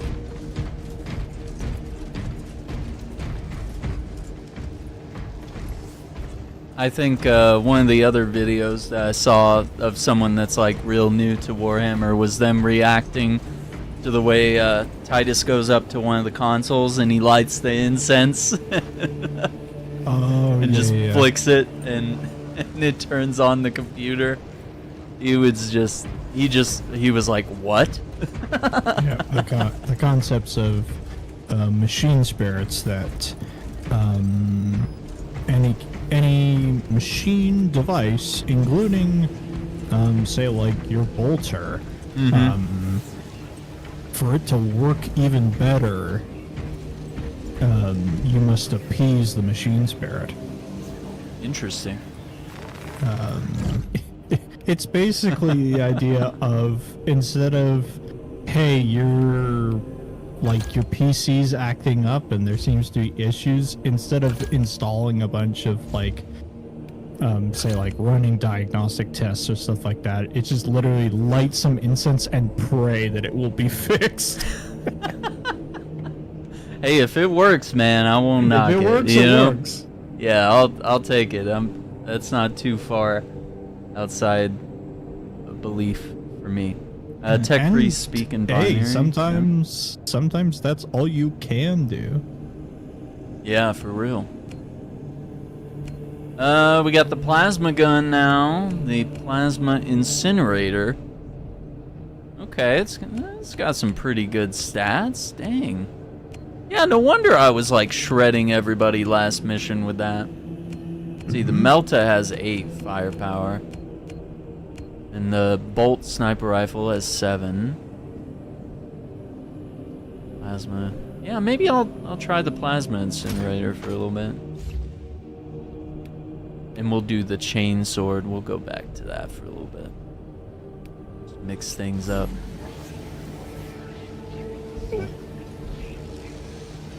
And see a tech priest who fell off a ladder. Yeah. That's awesome, dude. Yeah, I can't wait to get into that because I want to customize my Marine and, you know, try out all the different classes and weapons and stuff. That's going to be really fun, but I need to make sure we hit this campaign and spoil anything for the main story, you know? Wait, what is this, man? You see this? A giant... Oh, the crane? Yeah. What? How do you think they pick up Why? the ships, Aaron? Yeah, but why does it have to have a skull on him, man? It's so ridiculous. Cool. It's so, yeah, it is ridiculously cool. That's the other thing. If there is no justification for something to exist in 40K, It's just you fucking open the cool. book and it just says it's cool, and then that's the end of the sentence. That's all you get, brother. See, there's regular cranes over there, but then this one's just like, skull with a fucking glowing eye, badass, brother. Yeah, they're a big fan of skulls, so we'll let them have their skulls. Okay, so this is a squad is squad. ready. We are yours to command, Lieutenant. The astropathic relay on Avarax is under direct assault. If it falls, so do our hopes of reinforcement. We will engage in a 3-point operation to break the Xenos command, restore Vox, and secure the relay. We will not fail you. Not one of us can afford to fail this day. Prepare for deployment. I will transmit mission details on descent. Hell yeah.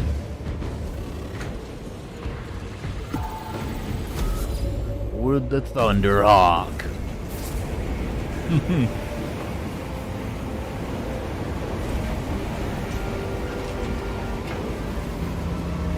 Yeah, like give me a mission where we can drive some tanks, fly some Thunderhawks. Yeah. Like how sick would that be? I really hope that PvP gets like full ground war stuff in the future with Ooh, that'd be sick, man. I like love that. tanks and stuff like that.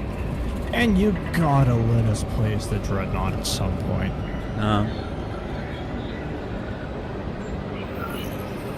Full on.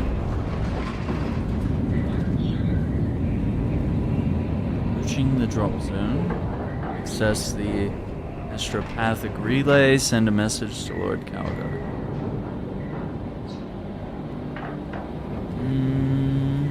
Okay.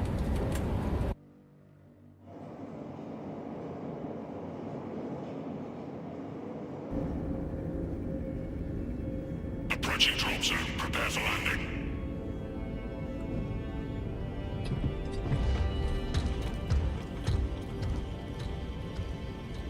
Lieutenant, it should be us facing the Hive Tyrant. Talassa can handle it. They have 3 men. We should be with them, but you have us playing courier. That message has to get through.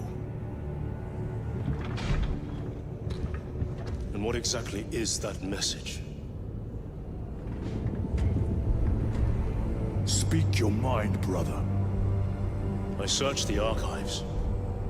You were once captain of the 2nd Company, and then you disappeared over a century ago. I was serving with the Death Watch.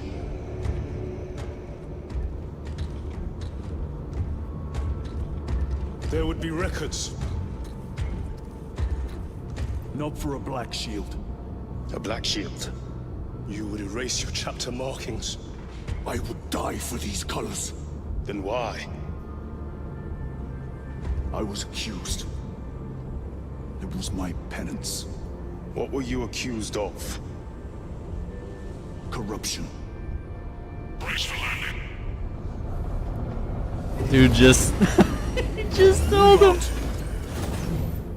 Oh my god. Yeah, you guys were being nosy, man. You wanted to know. Now you know. Yep, you wanted the information? Here you go. Oh my god, look at this. What is this shit? Look at this place, man. Oh, yes. Yeah. Yeah. Look at that. You believe these Yeah. buildings? They don't have the right to look like this. You know what I mean? Hang on, I gotta pull the field of view back to capture how insane this building looks. That's a good photo. That's pretty cool. Fun fact about the chapter master of the Ultramarines. Oh man, I'm gonna butcher this. Marneus Calgar isn't actually his name. He adopted it to honor his childhood friend who was also an aspirant for the Ultramarines. That's crazy. These guys. Calgar's pretty cool. No matter how many I kill, I feel nothing. Oh, they're on their knees for us. Let's go. Vox check. Iridium here. Still on our gunship. Talassa has landed. And soon a tyrant will fall. Spasius. Acknowledged. Proceeding to relay. Maintain Vox reports. Damocles out. Yeah, so all those characters are the characters you play as in operations mode. Oh, that's cool. Oh man, this guy's not looking good. No, the Cadians are having a rough time. Just a little bad day for them, huh? The Astropath relay is 4 miles from here. Expect heavy Tyranid presence. What of the arch-enemy? Sporadic reports, but they are here. Hang on. I gotta read this propaganda. Propaganda! What do we got here? Attention citizens, support the work of the Ultra Militarum? Is that what that said? I don't know. Astra Militarum. Astra, okay.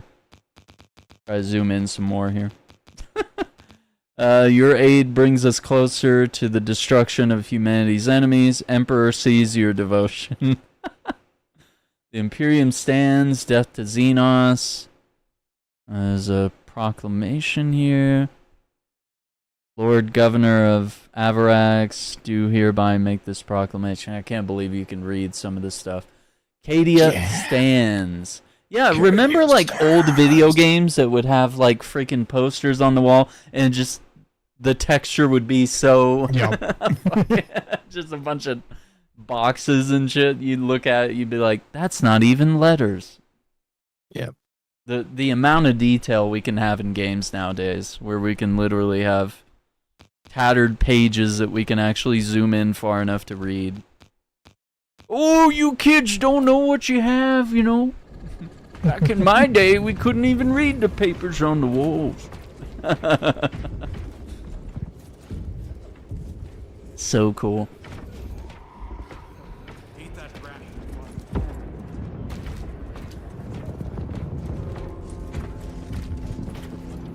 Got a little tent here.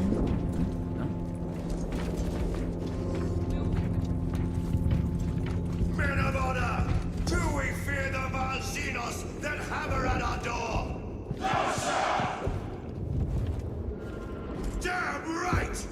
For we are the Cadian Eighth, the most fearsome, tenacious, and relentless bloody men and women that ever crossed the stars!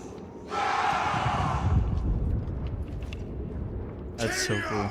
Our home lies scattered across the stars, but do we relent? The tank that he is standing on top, that is a Baneblade. That's sick.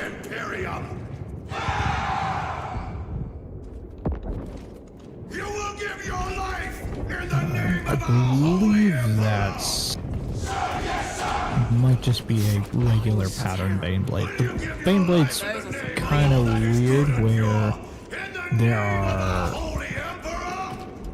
the overall main tank is roughly the same, but then depending on what guns are mounted on top of it, the name of it changes. Oh, okay. So like the main version of it is the Baneblade, but then there's also the Shadow Sword, the Doom Hammer, so on and so forth. Okay. Dude, that speech is actually pretty on point. That's really well done. Cool. It's pretty cool. God. I actually saw a TikTok on this scene, and they said you have to play this with the German localization. yeah, I've seen that one too. Where it's like, oh no. I'm like, oh my god, dude. I've seen one of the later scenes with the Japanese audio. Oh boy. And certain Space Marines with Japanese audio sound really cool. So what do you mean their eyes are purple? Is it like their pupils? Their pupils are purple? Yes. Really? They're. Oh my god! Yeah, you're right. Their irises. Their irises are purple if they are Cadian Guard who are born from Cadia. Oh, I see. Okay. What a little detail there, You will see some guardsmen on in this deployment that are that don't have the purple eyes.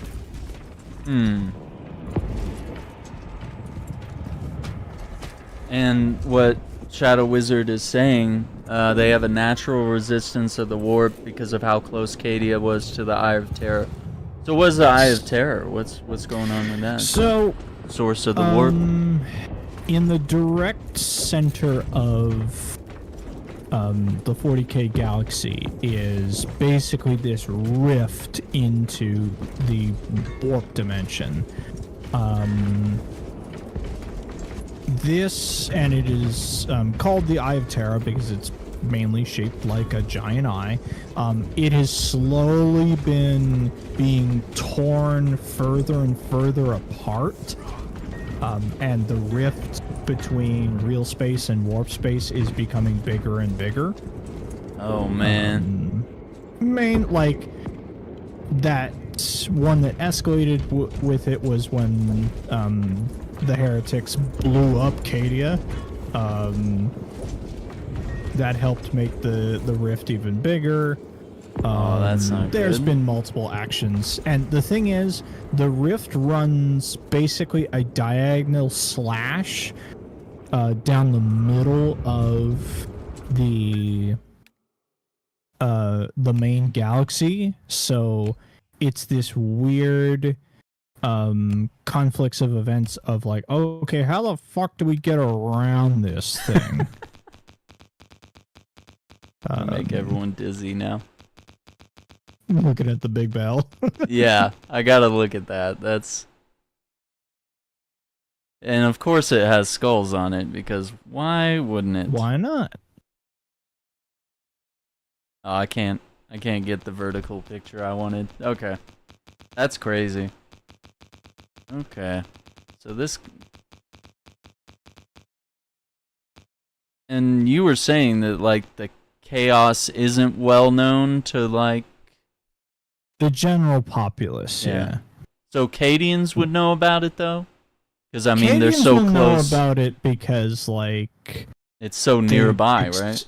They experienced it firsthand, their planet was attacked by it, and so on and so forth. Ah, okay.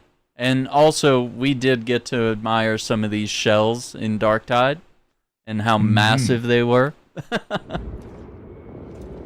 And I'm just like kicking them around with my boot, and you can just hear as they like fall down the stairs, they just clunk, clunk. It's insane. Oh, they got some banners here. All right, listen up, soldiers.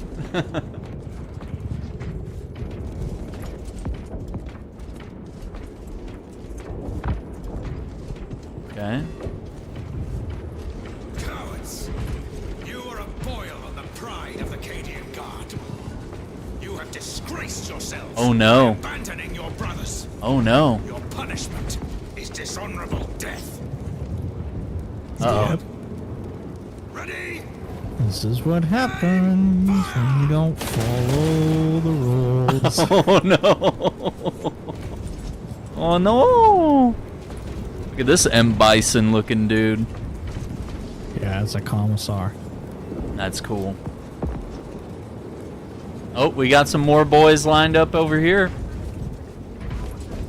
Blessed Emperor, Oh no. Oh, beg they of you that you forgive my cowardice. forgive my cowardice. Yeah, I don't think that's gonna happen, Chief. You get one chance to not be a coward.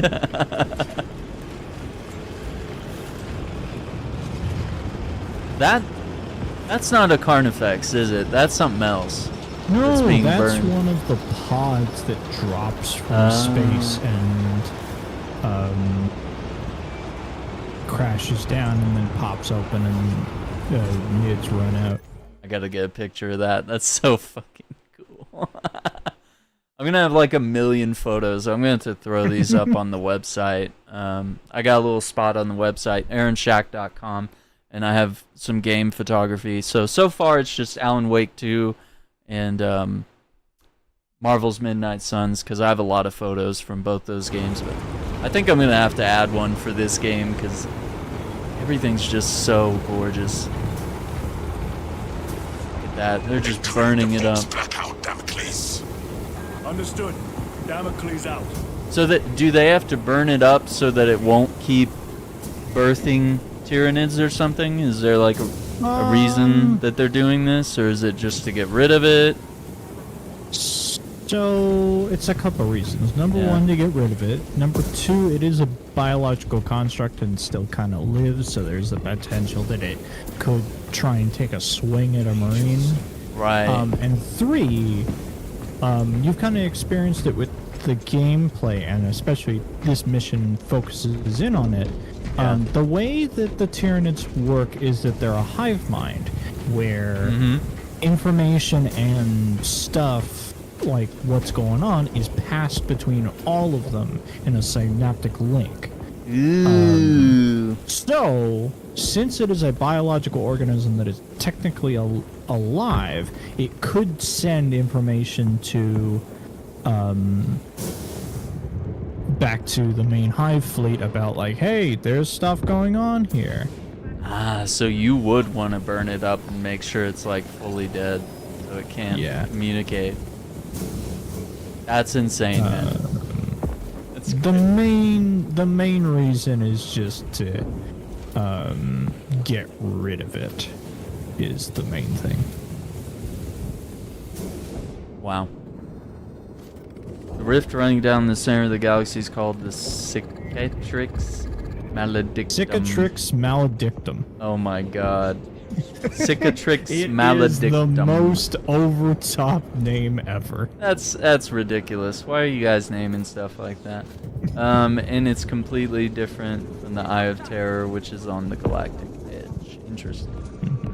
Eye of Terror is a massive gate into the warp caused by the birth of the chaos god Slaanesh. And the centuries of excess from the Eldar. Are you saying the Eldar were like Sodom and Gomorrah here? Oh yes. Is that basically? No. That's exactly what happened. No. And that's how they literally birthed a chaos god into existence because of their ways. Oh, we're so lucky. We got a nice little Christian god. we don't have one that gives you a fucking chaos god for being bad. Holy shit. That's insane. Oh, yikes. Chiron, if we encounter Chaos forces, you need not concern yourself with me, Lieutenant. Disappear like that again, and you'll be facing the Master of the Watch. I understand. Sir, why did you not tell us of your penance earlier? It was not your business. And now it is. You have made it so. Through suspicion and intrigue. Yep, you're damn right. Okay, so what did he say to Chiron here? He said about reporting you to the Watch. Would that be to the chaplain or somebody else, or? I'm not entirely sure. Oh, look at this statue! Holy shit! I think it would be to the chaplain. Yeah. But that's just kind of a rough guess, I think. Because you would have to do like some sort of penance, so it would make sense to go to someone that's like a chaplain or like a priest, essentially. Or by the Watch, he means the actual proper Death Watch. Oh shit! Okay. Yeah, just over splitting off from the team, and the multi-melt is here. I think we gotta grab that. A fine gift from the Forge. Oh, the nice thing about the heavy Oh, weapons yeah. is you just take them with you. They don't take up a slot. Yeah, that's right. Okay. Open the gates. They jammed, my So lord. you use your Look at the way he close walks. to 20 charges and then dump it. He's got to spread those legs and walk. That's crazy. Oh yeah, guys, let me get that gate for you. I know there's 4 of you, you know, just trying your best here. Guys, help! They're trying. They're really trying, dude, with everything. Oh, dude, just one space. Oh, come on. Yeah, that's how the real men do it. Seal the gates behind us. Yes, my lord. Close the gates! The relay is ahead. Oh, yeah. This does not look good. Oh, shit. Oh, my God. Look how many of them there. Get out of the way, boys. Oh, my God. This courtyard that we're in, I think, is supposed to be kind of a reference to that courtyard that you see in the very first trailer. Wow. I also like that he still holds the gun, even as I'm doing like melee attacks. He's like, no, I can't put the gun down. Like I'm using it as a melee weapon now. Oh, wait. Oh, I wanted to see. Maybe I'll get a chance here. Oh, with the finisher attack when you begin it is like... Yeah. Oh, no. I guess I still ripped off the horn. Yeah, when you have a heavy weapon out, you just get basically hand-to-hand finishers. Dude, look at this. They're floating in the water, and they're making like little... As they were flowing... Yeah, dude, the water ripples. No way. I also like that he's like carrying the gun by the handle, like one-handed. That's pretty cool. Like a little briefcase, you know?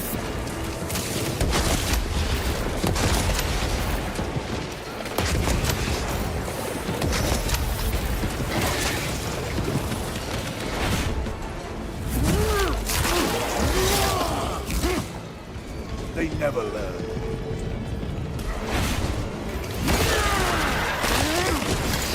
That never gets old.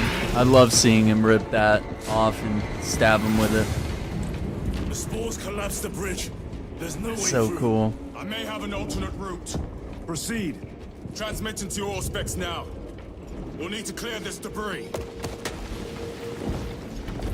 Nah, this is photo worthy, man. Like, why did they? Why so much detail, guys? You guys don't want to put that energy somewhere else? Like, why does every building have to look like the greatest church I've ever seen?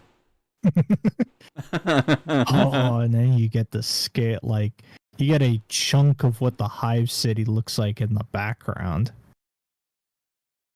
Damn. No, this is epic right here. That's pretty cool. This guy. Yeah, this is an incredible environment. They did a really good job with this area. Ah, we can't get more. I got one shot on the multi-melta.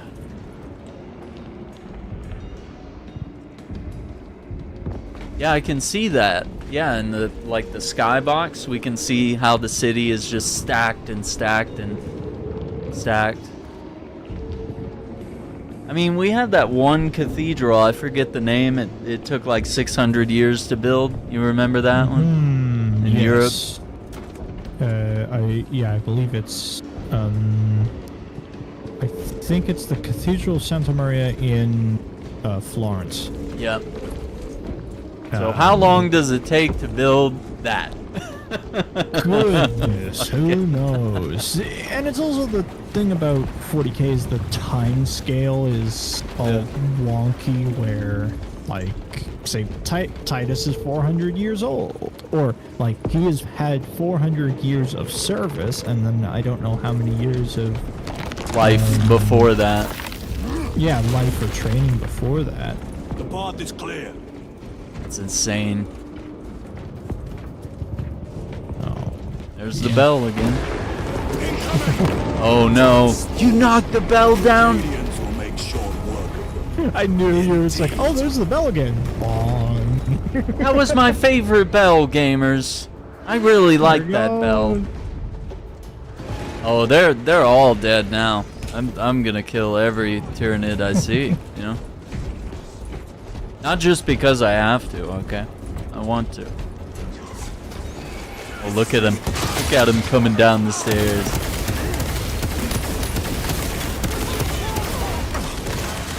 Chainsaw time!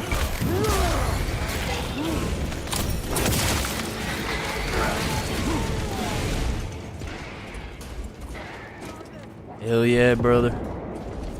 That's pretty cool. Oh, man. Oh, okay, so this makes sense about the Eldar. They became a utopian society because everyone was bored. They focused heavily on art and pleasures to the point where they had to go extremely into it to get further highs. Yeah, so naturally they're like... Okay, and because of every action having a ripple in the warp, all those pleasure highs eventually resulted in a new god being born, which was Slaanesh, the Prince of Pleasure. Oh my god, so they were all just fornicating, making art, and being a bunch of theater nerds. Oh no. Well, and that's also why, say, the remaining Eldar that you now see in 40k,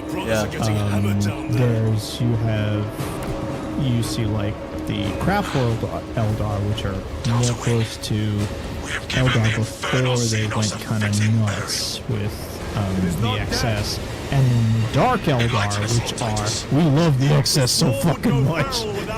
Oh my god. That's insane. Oh, that's the ship we flew in the first game, I think. That, because it was, what's her name, that was like the leader of the Cadians. She would like take us on her ship. Oh, look at those guns, by the way. Those freaking massive. So those are las guns, but they're like AA guns. Exactly, yeah. That's the thing about a lot of weapons in 40k is there are multiple scales of size. Look at this! There's an even bigger gun over here. Look at this fucking... Looks like a freaking observatory telescope over here. And it's got a fucking eagle on it. Look at that shit. Is that so badass? It's wrapped in an eagle.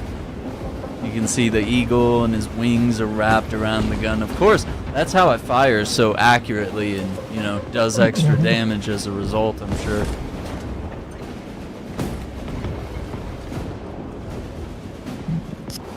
You think these guys are better equipped than the Gears of War? Because they're arguably fighting similar threats, but it almost feels like this world is more equipped to deal with said threats when you have weapons like this. I don't think the Cogs had anything. I mean, they had Hammer of Dawn, you know. The Cogs don't have bolters. Yeah, like, they don't have the bolters caliber either. round on a Lancer is... I'd actually have to look it up what the caliber it is. I'd be I curious. know what the caliber is on a bolter. It's a 75. Oh my God.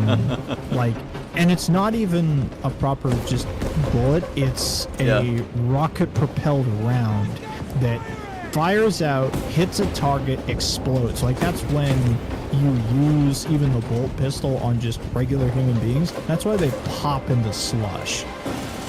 Makes sense. Run! No, he got taken out. No. Oh, I love it. Chainsaw. This was my favorite church.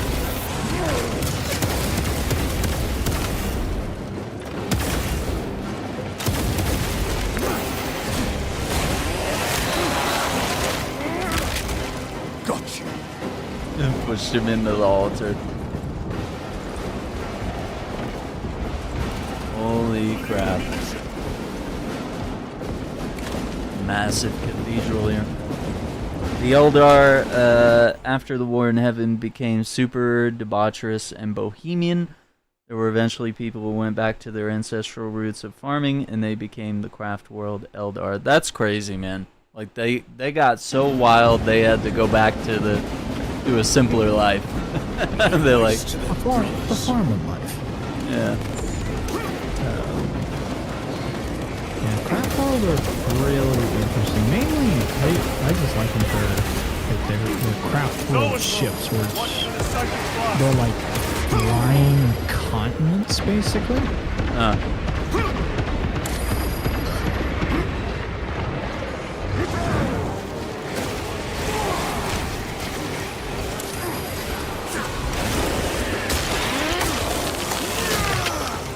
Another one dead.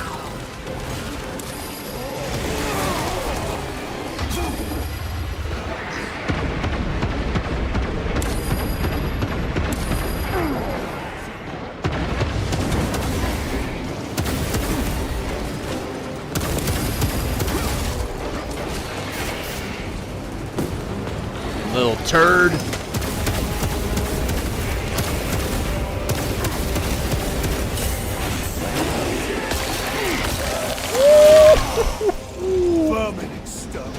That's it for you. You're not gonna be in Space Marine 3.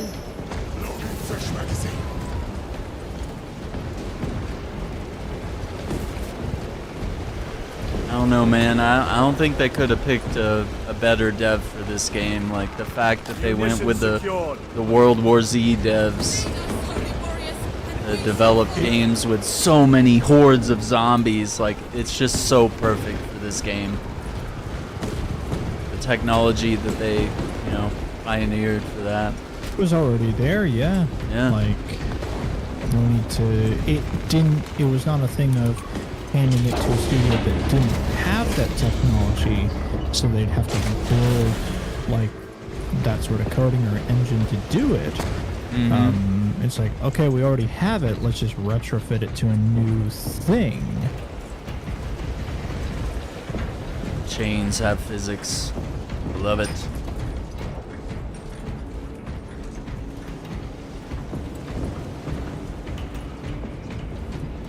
And I believe this game runs on the part of the Havoc engine, which the first game used.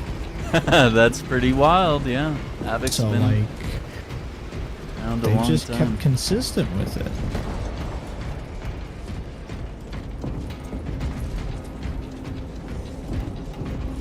Yeah, and a lot of people have been using the term that the game plays like an Xbox 360 game because of the original game. And it's meant more as a compliment than like a diss, you know? It's like Xbox 360 game that was like really good. It may be linear and, you know, it may have this, you know, straightforward progression of everything, and it's obviously got things like horde modes and operations and all these things that are coming to the game that feel like a 360 game. It feels like what we played in Gears of War and other games, and I don't know, it's actually a nice compliment. Most of the time people are dissing games, they'll be like, oh my god, it looks like PS1 graphics, you know, it's like meant to be a diss, but here it's a compliment because most games are so bloated and, you know, lack the detail and the TLC that this game has. Mm-hmm. Yeah, it was something that the leader of Saber said about both this game and Wukong, where it's just like, hey, can we have more games that are just like made by people who really want to make games and just like focus on making games fun? Yeah. Like not try and do too many complicated things with your game, but just focus on just make a fun game that is a good experience. Doesn't have to be overly complicated or a live service. Really like involved level of stuff that's going on and time commitment. or even like that complicated of a story or scenario. It just has to be fun to play. Yeah, bare bones, you know. Get back to the basics of what made games so good, and you know, if we're paying money for this stuff, you know, we expect it to be a complete product that, you know, works on day one. And granted, this game's gonna get more stuff over time, and I hope it gets even more than what's scheduled, you know. I think that'd be really cool. I think it would be a real wise decision where, like, hey, you made a great campaign, you don't need to add to the campaign at all, but you've built yourself a great foundational block with operations and PvP that you can just keep adding to it. I agree. Yo, I appreciate you, Shadow Wizard. Have a good night, man, and I hope to see you around, man. I appreciate all your insights on the Warhammer stuff. I'm gonna tap into one of the books. Andrew has a, you know, an audio book that I should tap into first, and so I'll get into that, and we'll dive deeper from there. And I have no shortage of Warhammer games to play. I do have that Rogue Trader to tap. I need to get further into it, but I knew it was so much. Just from the very little I played, I was like, this is very intimidating, but I love it. But it's also so much lore and learning the game mechanics and all that. Declare evidence. Crates found in Sector 55 Potential of the Upper heresy. Hive contain 12 volumes of dubiously heretical works. Also recovered. 14 Cantrail-type las rifles. 8 las pistols, various designs. The serial numbers are filed off. Heretical symbols are applied to the surface of the weapons. I am enclosing picts supporting the evidence. Evidence to be destroyed in accordance with invasion protocols. I thought Traces so. of the cult indicate that it has long since taken root in the Hive. The mere thought that he has reached the highest levels turns my stomach. These officials, bureaucrats, and politicians are so mired in their intrigues that they warmed and nurtured the roots of heresy within their walls. Well, the fire of retribution is already consuming them. The punishment of the Emperor is inevitable. End of record. Wow. I kind of had a feeling when he was talking about heretical markings on the guns, I was like, they probably have to destroy those now, don't they? Because it's like, you know, they have guns in the game where they put all their purifications on them and all the, you know, what other things? They put like gold inscriptions on their guns too when you get like super high rank in this game, so yeah, you couldn't have heretical writing on your guns. That would be like bad karma or something. On top of, you know, just being a traitor or something. Interesting. What's up, Maybelline? How you doing? Welcome. Doing a late night here, but I'm loving this game. Oh, we got some incense here? Is that what that is? What is that? That looks like incense. It doesn't look like good incense, but... It is. Interesting.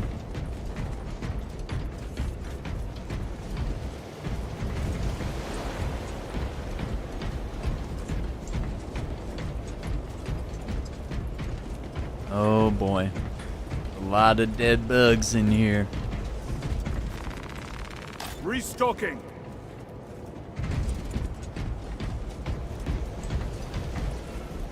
Yeah.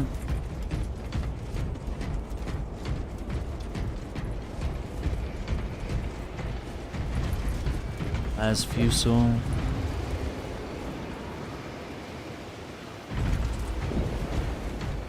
Okay, got options. Guardian relic there. A bull that thrums with We got a dead Space Marine there. Crack grenade, melt a bomb. Well, let's take a melt a bomb. I still haven't. I keep forgetting it's not. It's such a clunky thing. You kind of just drop it. It's not really. Yeah, it's a you don't really toss throw on it. the ground and then trigger. Yeah, I wanna see what that does, because we know what melt-a-guns do. This is such a... Can't believe this. They made a melt-a-bomb. Open the door. Okay.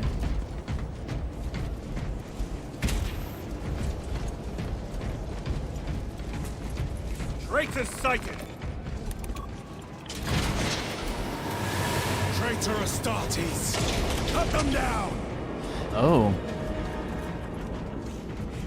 Why are they flickering? They're flickering because they are kind of warping in and out of reality. Oh wow. Their champion lies defeated. You will kind of see some of them later that have the ability to kind of like literally teleport around the environment. Look at that. I never noticed that. These little sigils are floating in the air out of the warp. Yep. That's so crazy, dude. What? The detail is so unnecessary. No one's admiring this but us, you know? It's like, come on.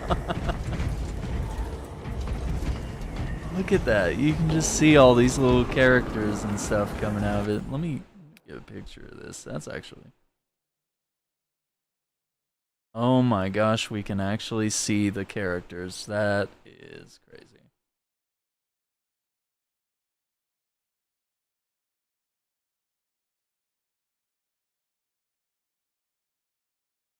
Incredible. No characters I've ever seen.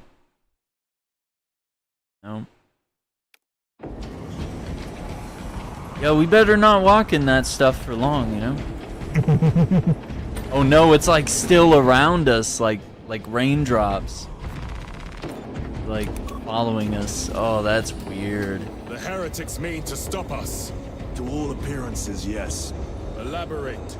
The Traitor Legion's legacy of deception goes back 10,000 years.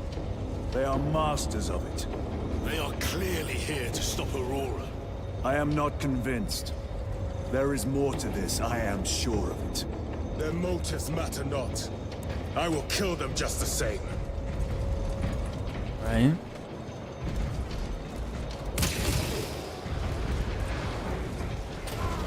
Wait, they're warring with the Tyranids? Really? Yes. Well, because here's the thing. The Tyranids they don't really understand the concept of what chaos is. They just see food and they want food. Okay. Even though, like, I don't think,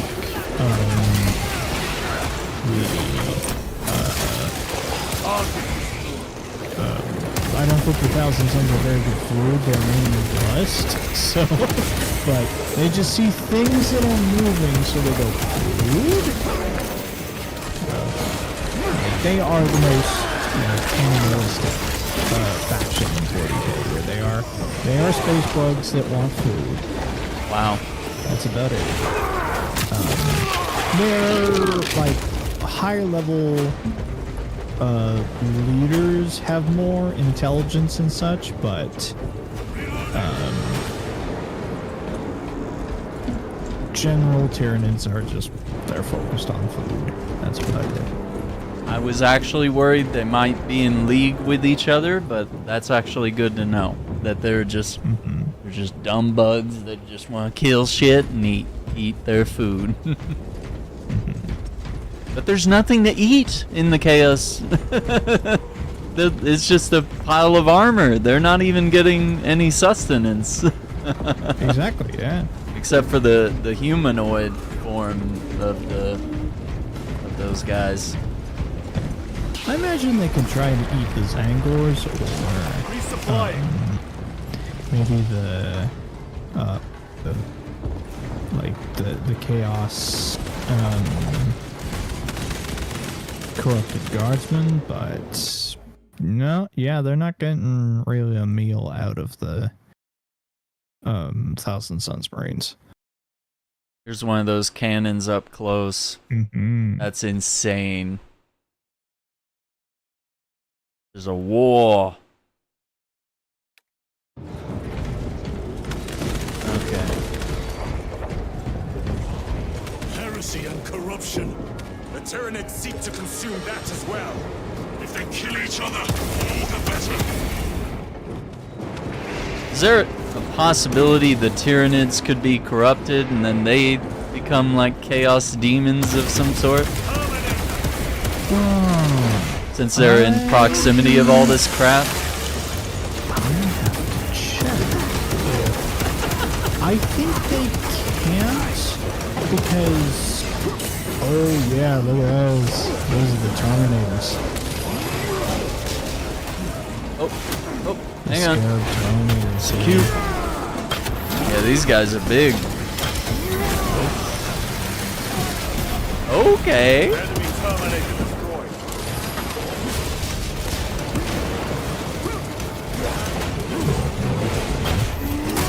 Bolter minigun in one hand and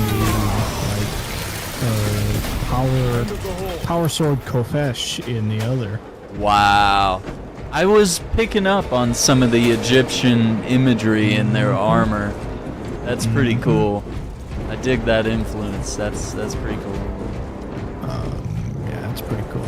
I don't think the Nids can be corrupted by chaos because one of the main core points of the Nids is that they kind of have this weird effect on the warp where they technically humanity has like proper souls and stuff, like every human has a soul, that sort of thing. Yeah.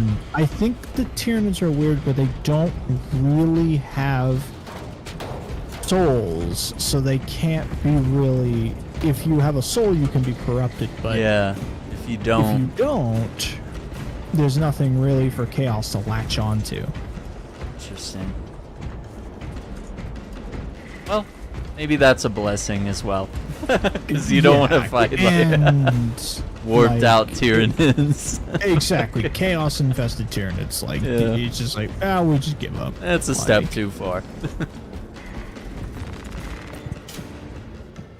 Oh, here we go.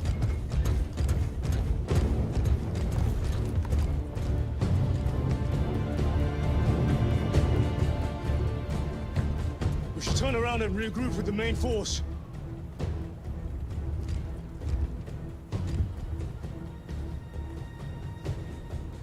Titus to Resilient. Requesting Gamma Pat and Hammerfall bunker on my location immediately. You mean to jump? Request confirmed. Stand by. There's our entry. That's quite a shot. Damocles to Talassa. Report. If Talassa fails to take out the Hive Tyrant, then our little excursion was all for naught.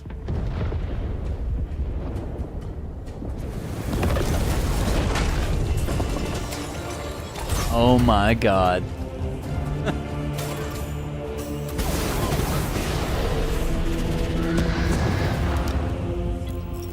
Armor communion initiated.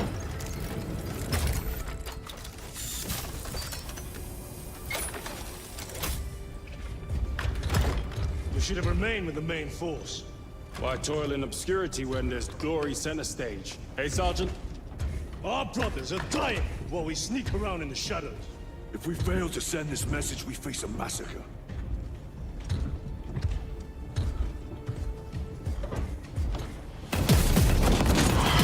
Oh man.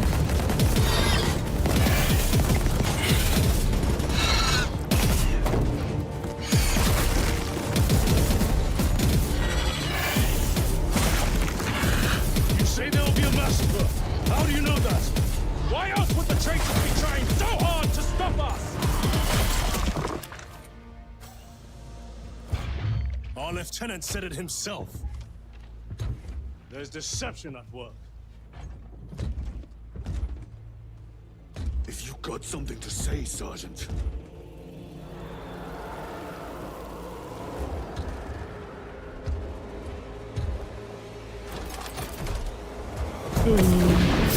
Yep, that's right. Damn it.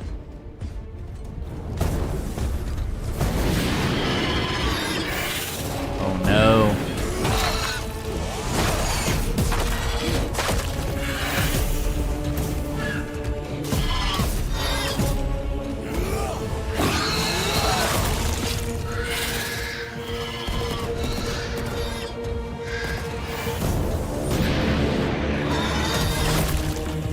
So cool.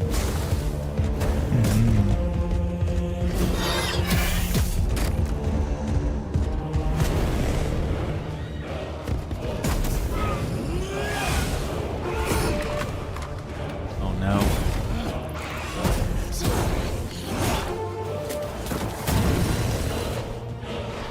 Yeah, those the new jetpacks.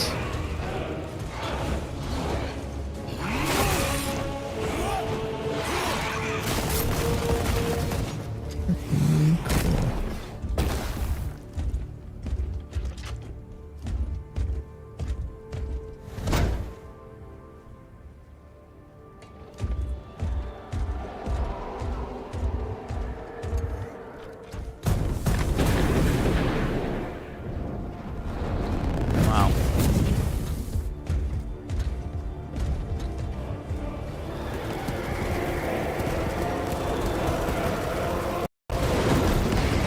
Ultramarines! Gadriel, you're not thinking straight. Damn it, you are an Hell yeah, brother.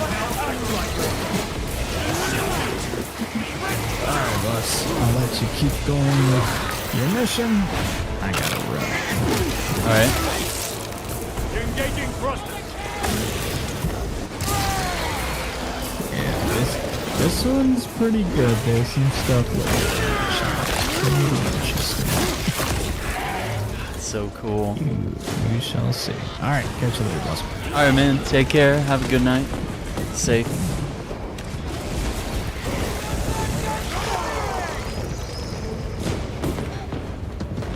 Okay, we got a couple soldiers. Form a defensive line at that breach. Yes, my lord. Look at the little tiny door they came out of. That's so cute. So cute. Okay. Gamers, that's Acting Relic. You can click on his name in the title. Oh no. You can click on his name in the title. Follow him on Twitch. He's also on YouTube as well. Definitely check out his channel. Yeah, let's see if we can wrap up this mission for the night. And then it's kind of late for me. I'm usually not up this late, but I'm intrigued, and we're deep in this mission, and I'm really loving this game, honestly. All the lore that comes with it. So if you're enjoying it, definitely hit that like button, subscribe to the channel.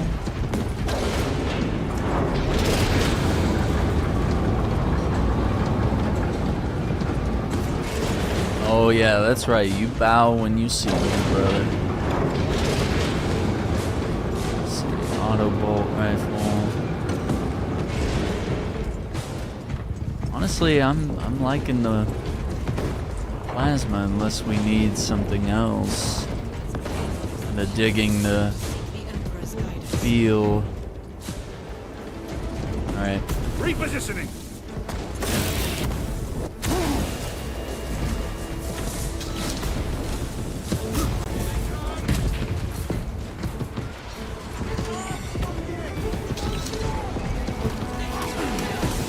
Space Marines!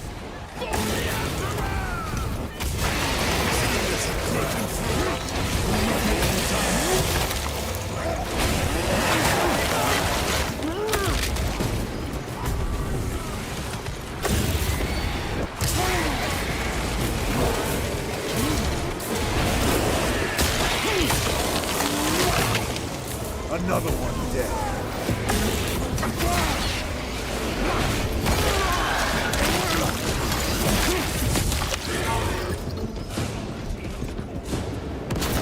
Meridian, do you read? Signal's being jammed, as the captain suspected. Talassa, report. The vile Xenos slicks. Talassa, you cut out. Repeat. Talassa! So of our 3 objectives, none have been achieved. No going back now. That's for sure. We definitely cannot go back. Just look at that epic battle scene there, though. I mean, we can't really ignore that.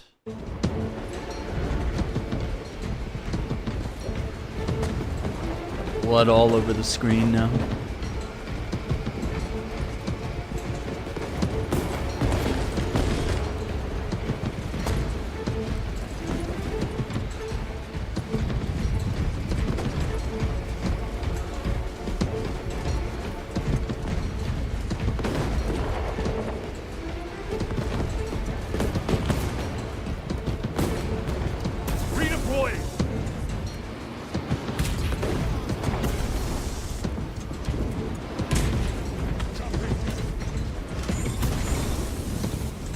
Up there. Oh, that's right. You can. Forgot. You click the stick and you do the hover. All right.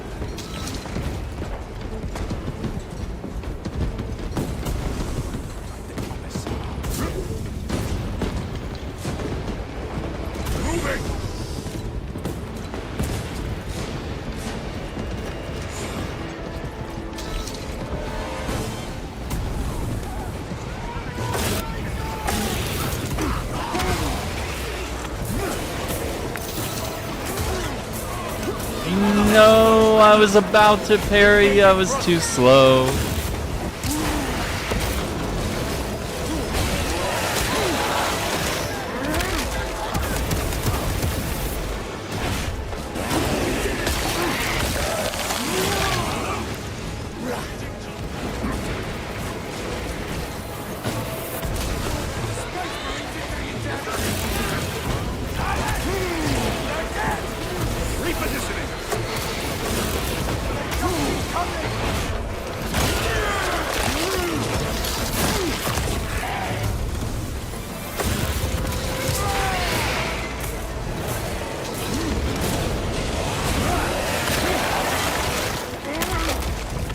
They never learn.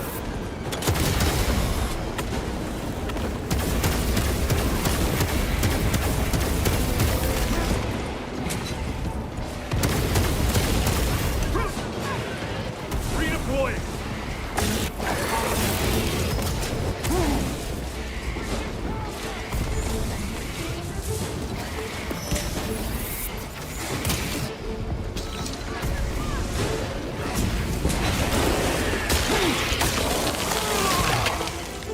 Love it.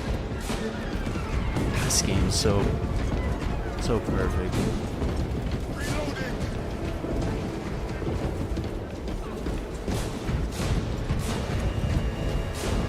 I think moments like this are some of the best when you really get to see big battles, verticality,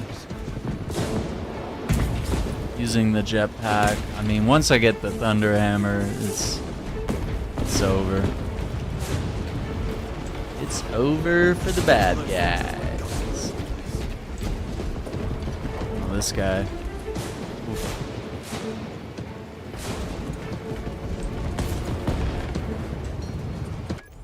That they are just flying.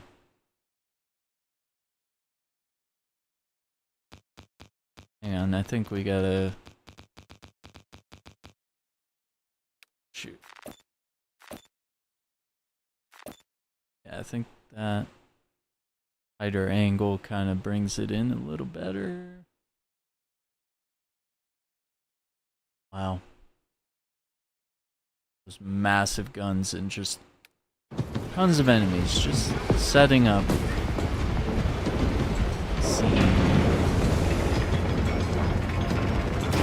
I don't know how long we've been on this mission.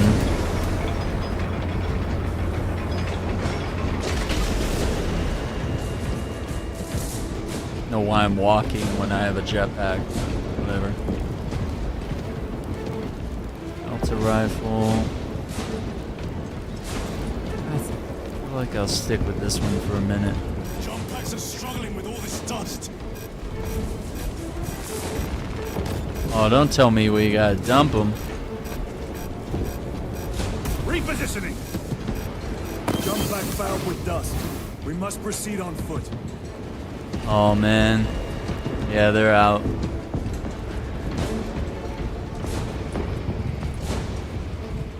The enemy have breached our lines. Talassa has failed. Lieutenant, what are your orders? We fight.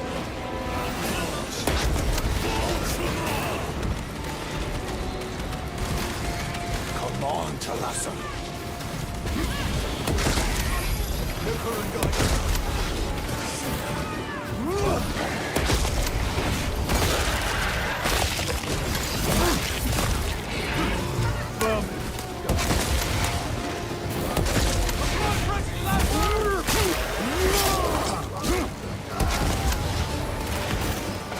Blasted him.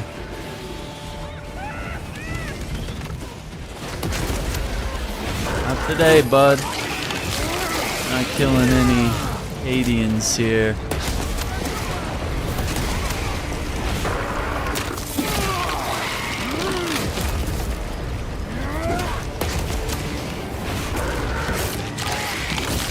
Got a sniper up there. Do not let them up. Steady fire! Don't overheat!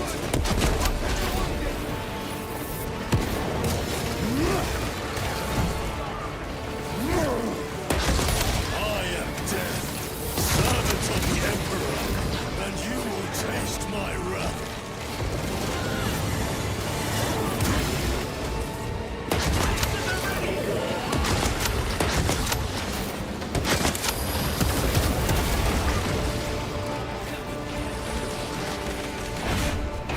Get him. So we must break its shield. Target destroyed.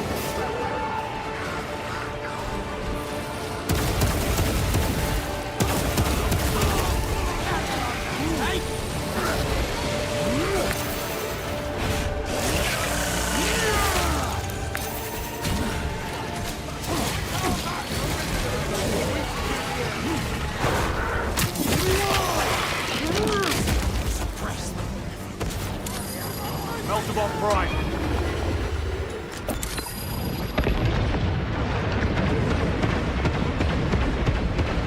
Artifacts? Out of rounds! Tear them apart with your bare hands, brother!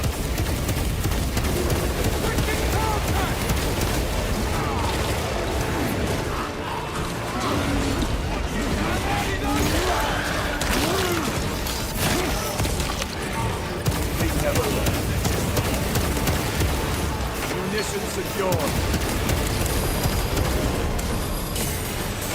No.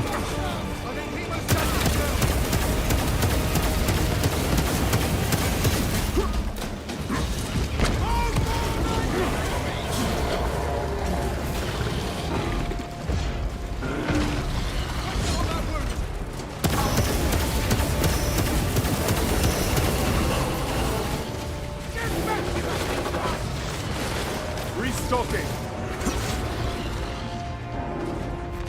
Loading up. Throwing frag grenade.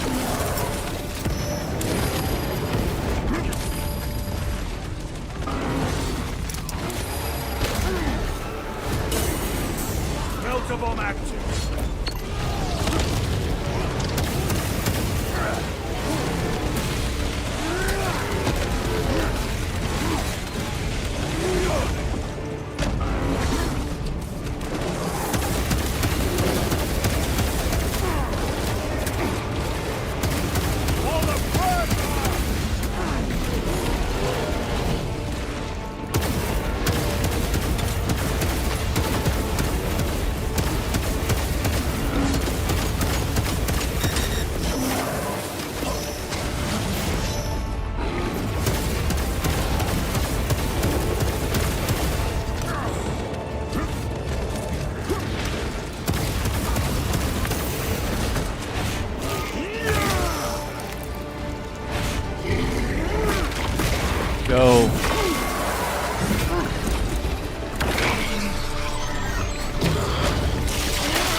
Carnifex. Got him.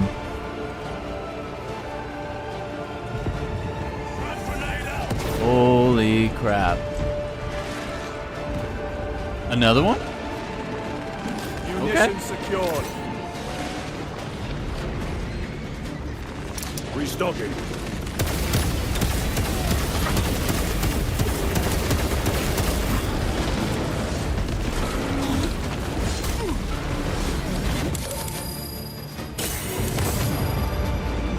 What is this? Alasso. They killed the Hive Tyrant. They are falling. All of them. Oh my The god. Hive Tyrant was controlling these underlings via synaptic link. The turmoil you now see among the enemy can mean only one thing. The Hive Tyrant is dead. Viridian here. If you can hear this, Damocles, we got the bastards. Excellent work, brother. Any contact with Talassa? Talassa to Damocles. The alien contaminates our world no longer. Wow. Lieutenant Titus to relay. Area secure. Open the gates. Yeah, I want to play the operation. I want to see the other side of this mission. Let's go. I gotta know what happens next. That's crazy. I can't believe I didn't grab this gun. Space Marines. What, you want to talk some smack, boys?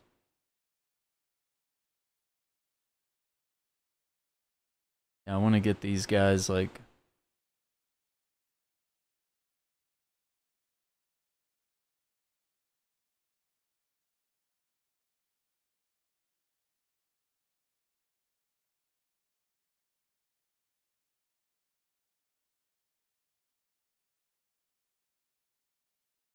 good photos, yeah.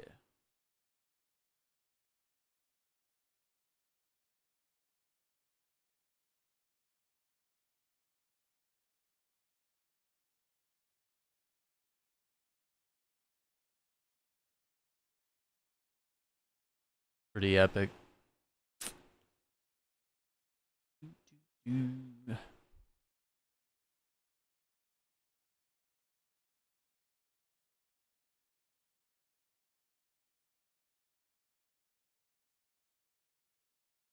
Gotta get.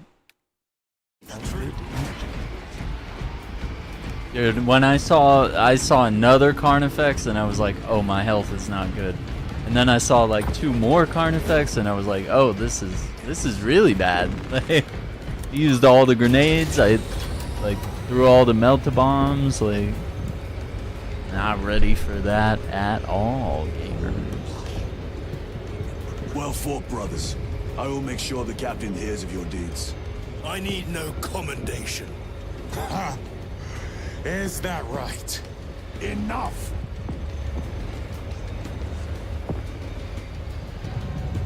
Lieutenant, upon completion of this mission, I request transfer to another squad. Wow. I will pass your request to the captain. What a little baby. It's too difficult. Get out of here. Oh, I lost the gun. Yeah, they wouldn't let me keep it. Transmit a message to Lord Calgar. Okay.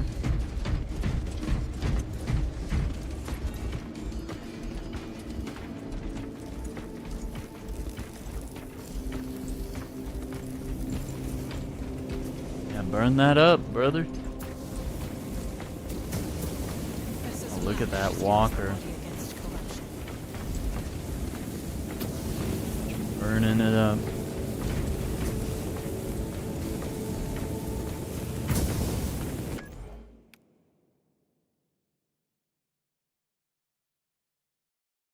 Carnage of war.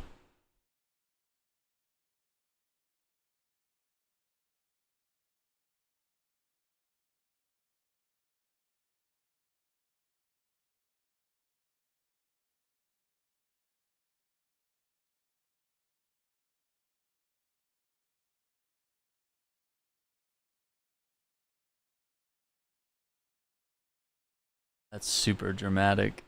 I love it.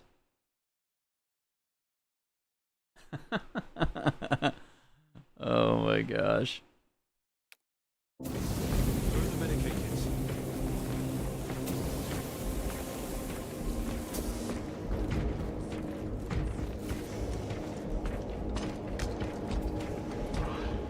stench of those things has my guts. Shadows clawing at my messages. Chambers 2, 9, 18, and 36 are vacant. Observe this location. Grenades over here.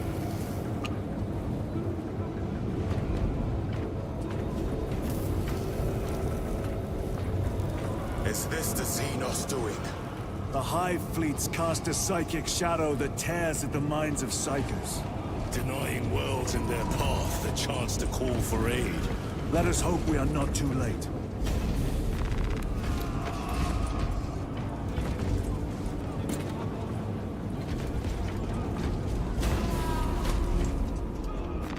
Very good.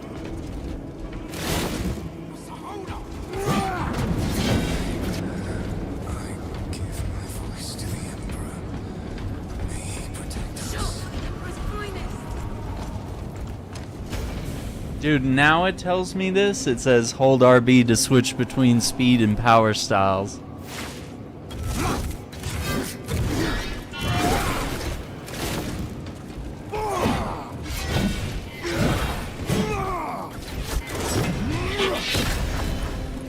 Those combos.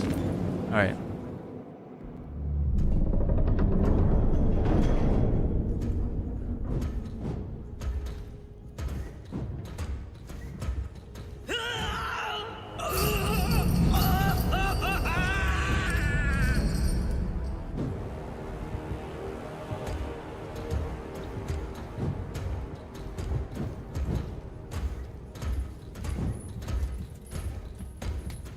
Shouldn't be here.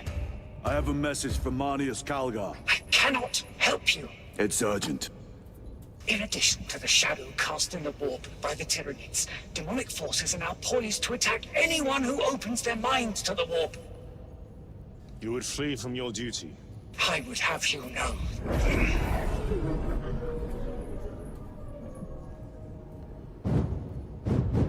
Give me your message. Oh.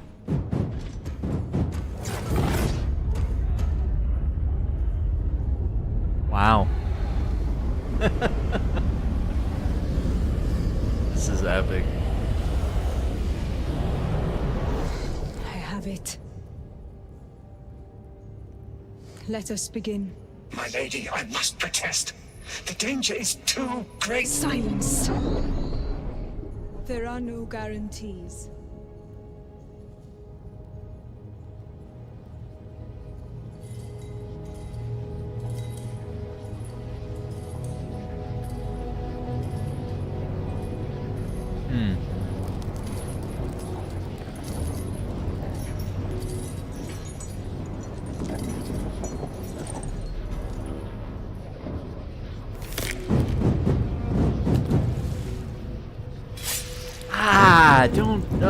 Don't do that.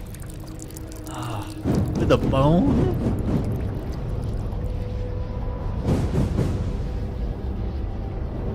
Oh, that's crazy.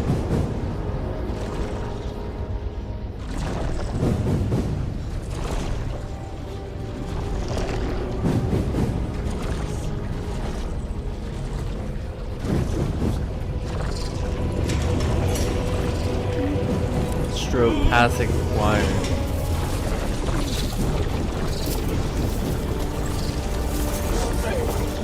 What does she mean?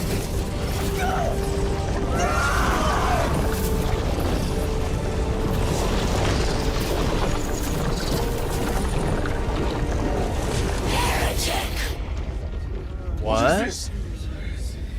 I do not know. You wish to bring Golgai here that you may kill him! Heretic! Heretic! You will betray us as you betrayed them on Graya! I didn't? Lies. Arrest him! He means to kill her! Lieutenant! Gadriel. I am no heretic. He seeks the power stone by himself. He must be stopped! Kill the heretic! Something's not right here. Kill him!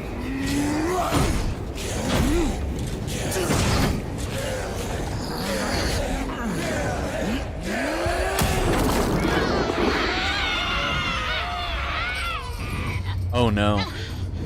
No!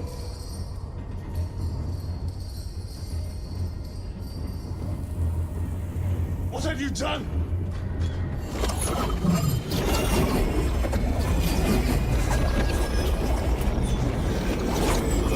The warp get to her? Oh no. Oh no. How gracefully you dance.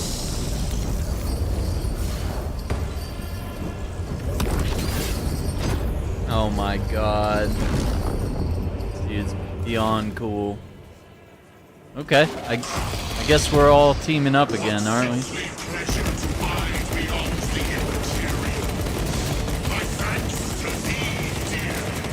The hell are those things?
Oh my god, he's warping reality.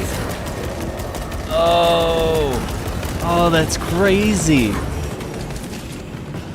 The ground, the walls, everything's moving. Changing magazine.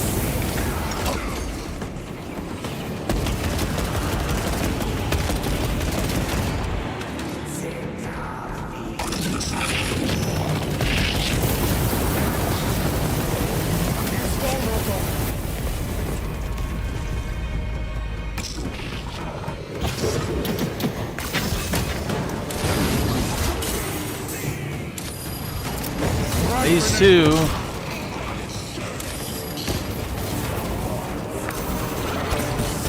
Oh my god.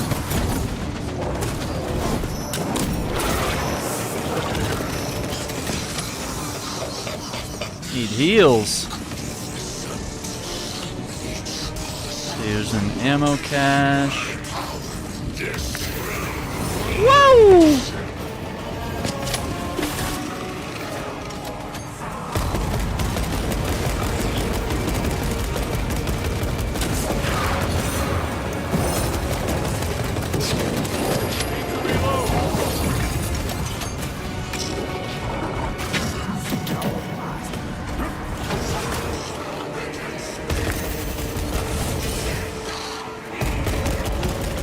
Collected that.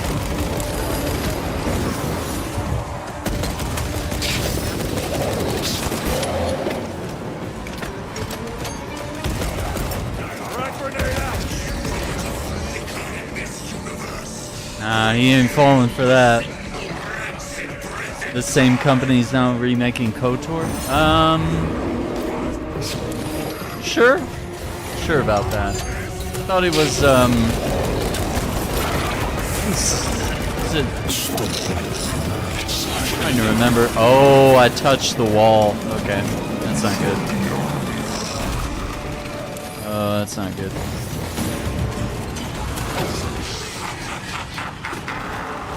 I think Aspire gave it a saber, I guess? Yeah, maybe? Yeah, this is pretty dope, though. That KOTOR remake has been in a lot of trouble. It's been in and out of development hell and switching from one studio to another, so I pray it comes to fruition, man, because I don't think we can afford not to have that game.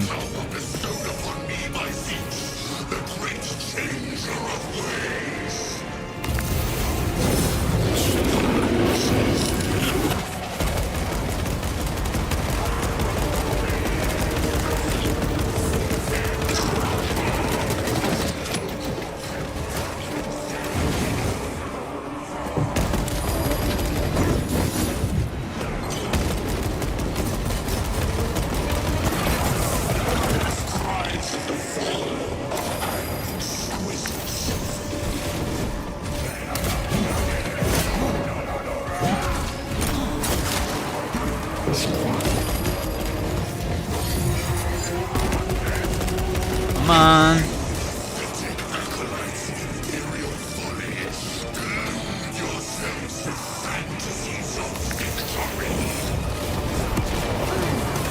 Oh, I barely touched the wall. Oh no.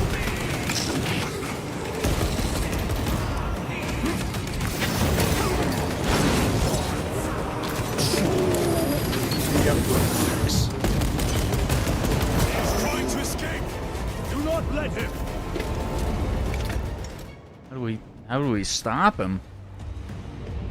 Did he escape? I don't know. Lieutenant Titus, come in. This is Titus. Chaos forces have been detected entering the system. They are going after Aurora. We are leaving for Imperium immediately. How did you know? I was a boy on Calf when the word bearers attacked. I came to know the mark of chaos. We're returning to the battle barge. I understand your actions, but your suspicions end here. Are we clear? Yes, sir. Yeah, come on, how could I make it more clear that I'm not not corrupted by chaos, man?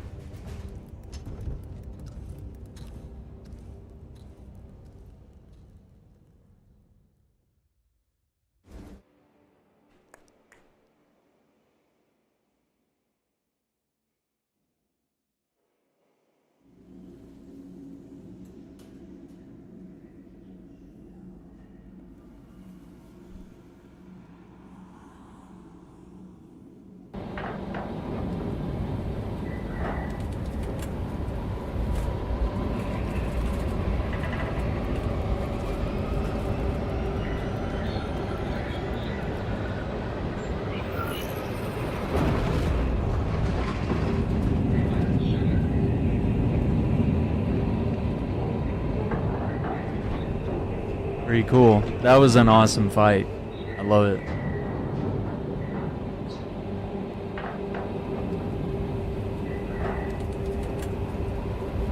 Looting game logic.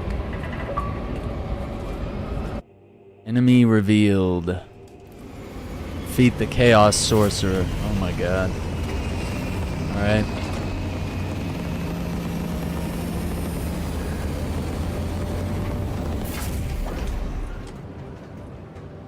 Okay. See what they say. Brothers, this is Aurora. But Within the last few hours, traitor forces have arrived in their hundreds and commandeered the facility. Commandeered? Where is Luz? Inside. They have the facility, Luz, and the power source. Holy terror. Perhaps you were right, Titus. What's our theoretical? We've diverted all available forces to Imperium, but we're well below full strength. We've prepared an assault, but it has little chance of success, unless we take care of this. They're using it to draw in reinforcements. For every one of them we kill, 2 more show up in their place. It's heavily guarded. I'll need a combat squad, 5 men. I can spare 3 men. Next, the enemy seem to be drawing their power from this structure. What is it? We don't know. Every attempt to bring it down has failed. Your squad has developed a reputation for unconventional approaches. Any ideas? True. I've read of Imperium. It's a burial world. 4,000 years ago, there was a clash between the Ultramarines and the Heretics. The Sword of Atreus, a battle barge wrecked in the fighting, was laid to rest here. What of it? Records state that while its body was ruined, its engines burned bright, even as it was interred. Oh, wow. We could use it. It may not fly, but it might ram. A long shot, to say the least. Worth a try. Very well, then. Navigation systems are probably dead. We can't afford to miss. He's right. Someone will need to get close to the target and place a beacon. Our offensive launches in 90 minutes. The Emperor guide you, brothers. And you, sir. Wow.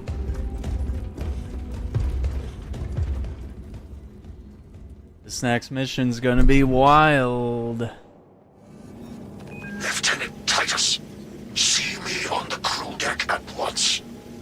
As you wish, Chaplain. Ensure brothers Chiron and Gadriel are in attendance. Oh yeah.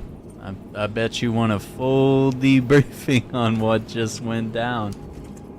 Alright gamers, we're gonna have to leave it right there for right now. I'm really loving this, man. Warhammer 40k, Space Marine 2. We'll definitely have to get some more of this in very soon. We're getting deep into the story, and it's been a really fun game. And I can't wait to get into like some of the co-op with friends, so I was just kind of enjoying that. But yeah, let me see here. Actually close that for a minute. Appreciate you all for watching. Don't forget to hit that like button, subscribe to the channel, ring the notification bell so you don't miss out on future videos. Check out the latest Shackcast episode. That's my podcast. And of course, AaronShack.com. We have some updates over there where you can check out some gaming news and articles that I cover over there, as well as the photography blog, gaming photography, all sorts of other stuff. If you want to know more about me, more about the channel, stuff like that, you can find episodes of the podcast there as well. So once again, thank you for watching. Take care. Be safe. Have a good night. We'll see you on the next one. Bye.